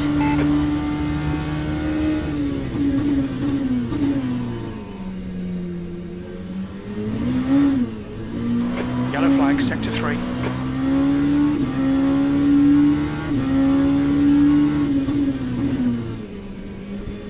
Danilos Merklio B7. Green flag in sector 3.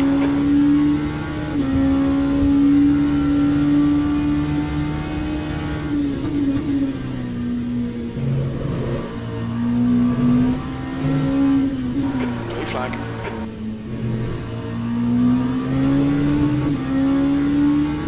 Car right, clear Di right. Daniel Ciakolo struggling sih emang. Lap time dia 156 terakhir.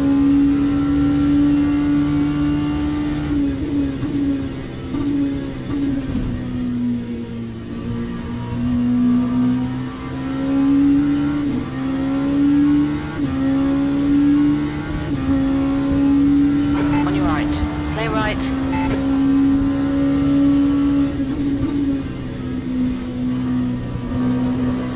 Car right, clear right.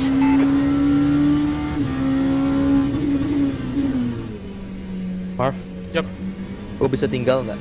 Oke. Oke, good luck ya. Ya, Don't thank push too hard. Ya, just bring it car home ya. Kalau bisa naik posisi bagus. Thank you ya Marv ya. User disconnected from your channel.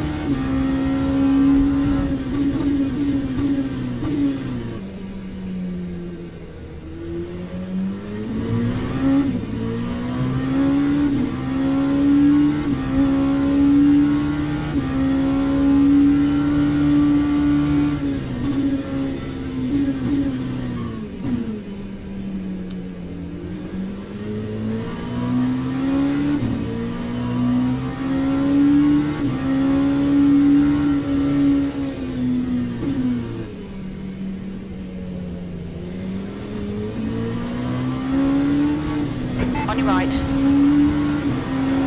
Hold your line. Clear right.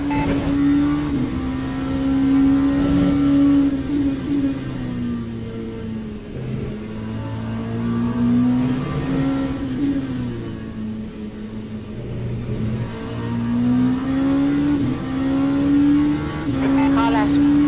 Clear left.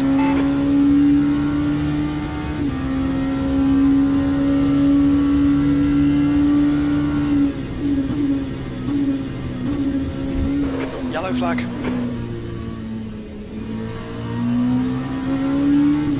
Sector 3 is green.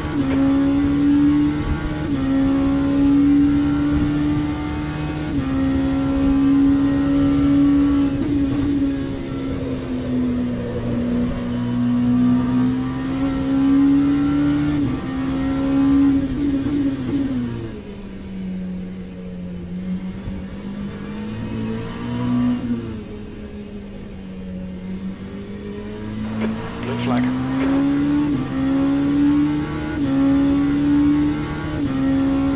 Car left. Clear left.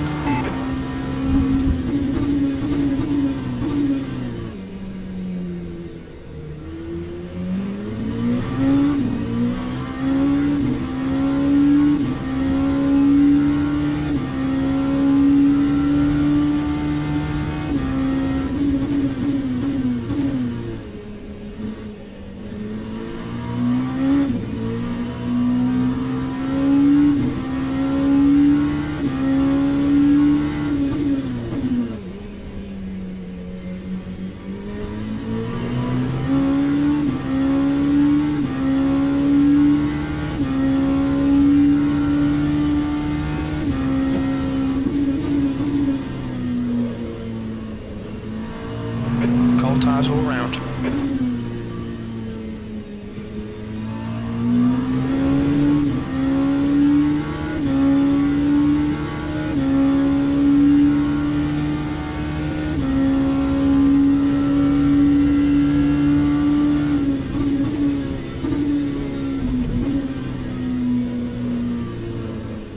Blue flag.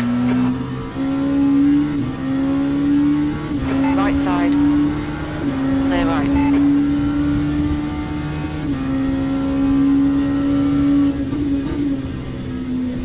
Yellow flag.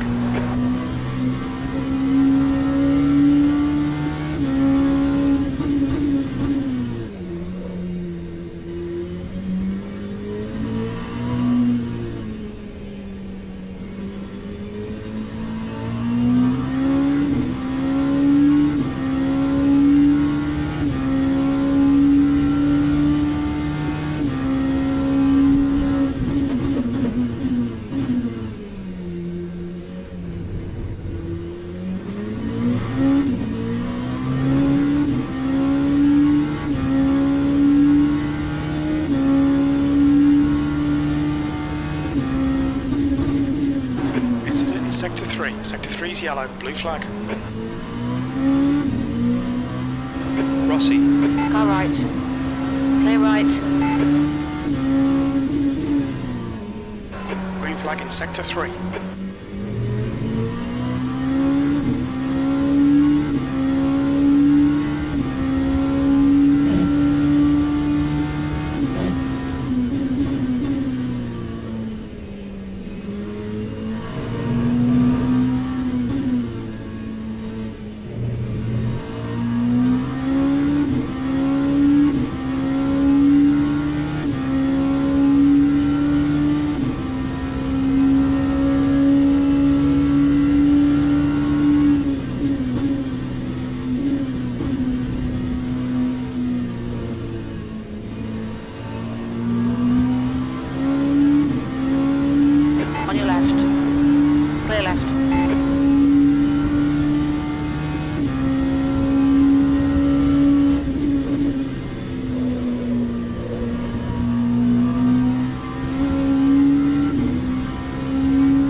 right.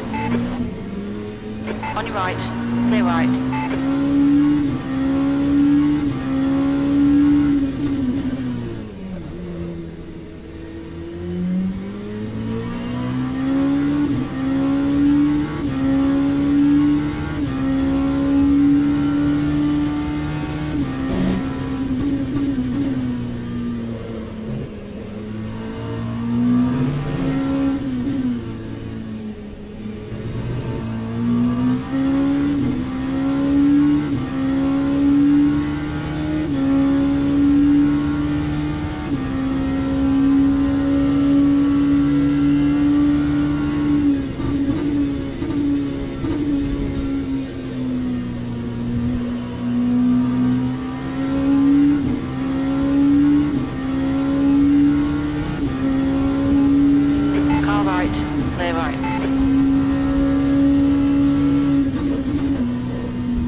Yellow flag in sector 2.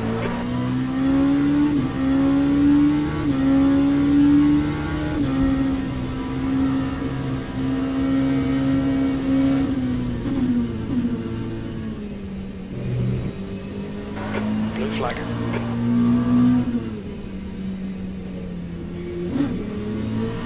Right side, clear right. On your left, clear left.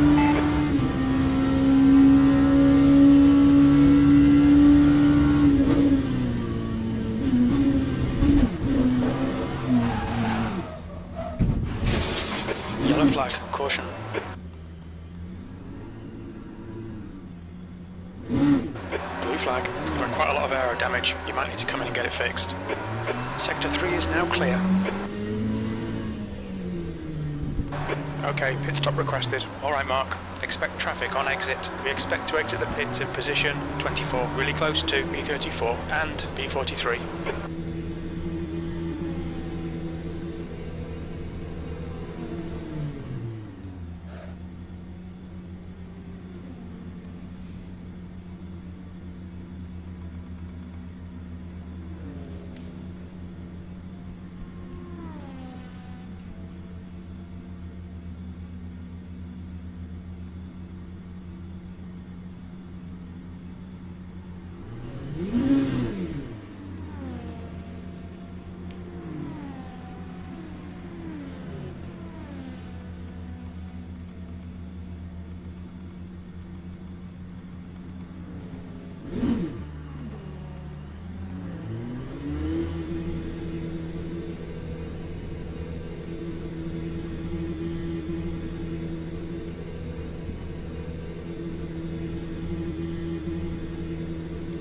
There's a car approaching. Don't cross the white line. Green flag in sector 2. Blue flag. Let's get some heat into these brakes.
side, clear left.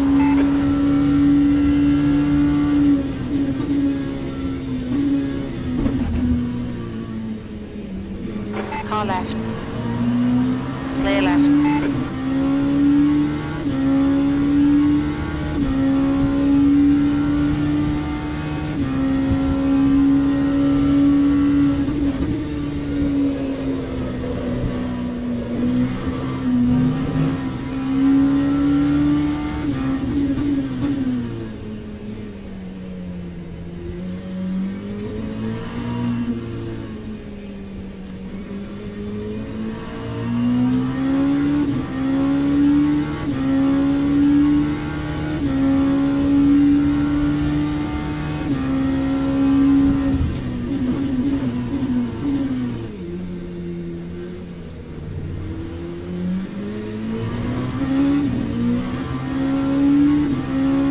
Car right. Clear right.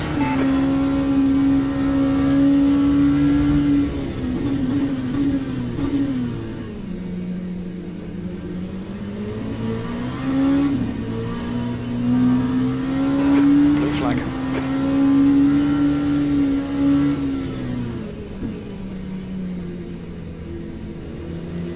On your right. Clear right. Left side. Clear left.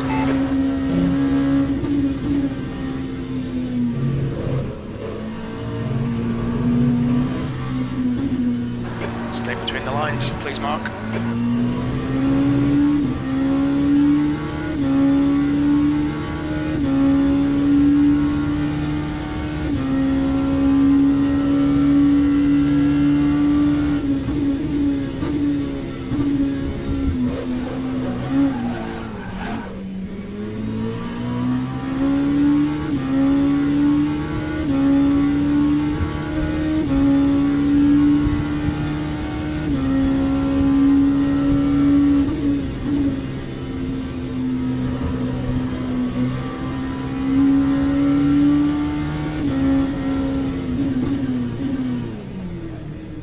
Car right. Clear right.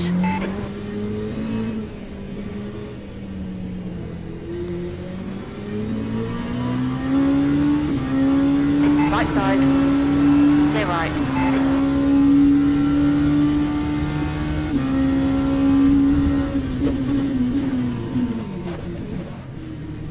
Blue flag.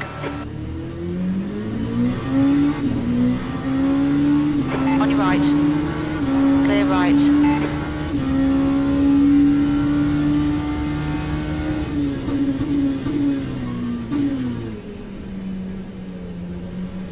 On your right. Clear right.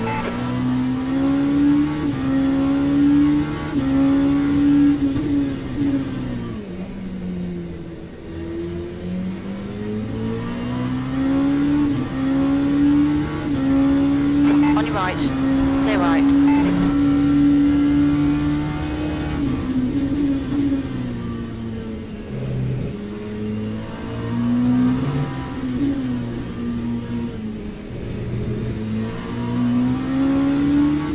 On your left.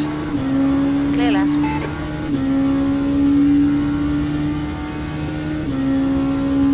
Car left. Clear left. Left side. Clear left. Udah lelas lah.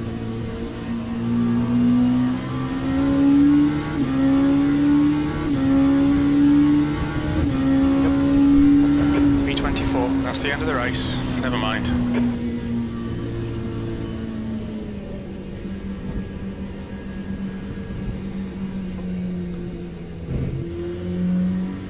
Cuma satu stint dan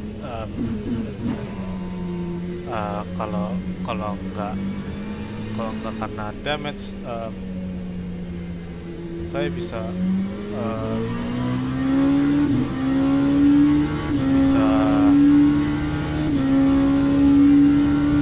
satu stint dulu tanpa pin. Jadi ya bisa bilang ini balapan endurance terpendek yang saya pernah lakoni sejauh ini. Log building finished. Logging enabled.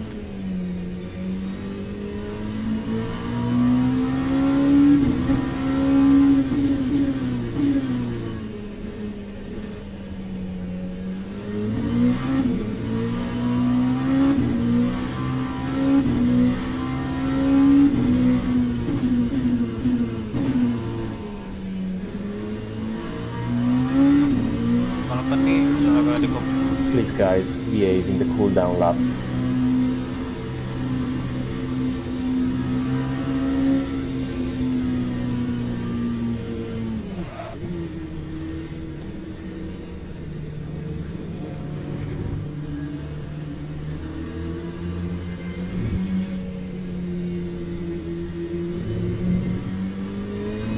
Jadi papan udah terkonfirmasi atau kompromi dengan masalah di koneksi internet dari Indra atau di hardware jaringan. Au. Yalah, malah damage. Log building finished.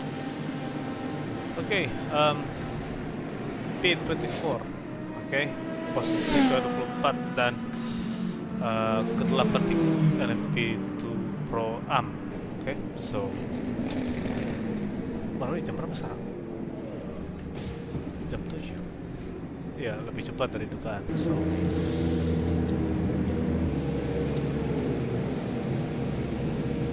oke, ini balapan yang di streaming kali ini diisi dengan setengah tidur, setengah balapan. So,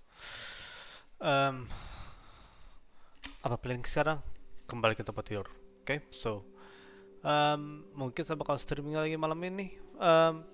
Perlu waktu lebih banyak untuk optimisasi hardware karena saya mengganti ganti VGA. But for now that's it. So, thank you so much dan maybe see you tonight, see you tomorrow. So, we'll see. Okay? Bye-bye.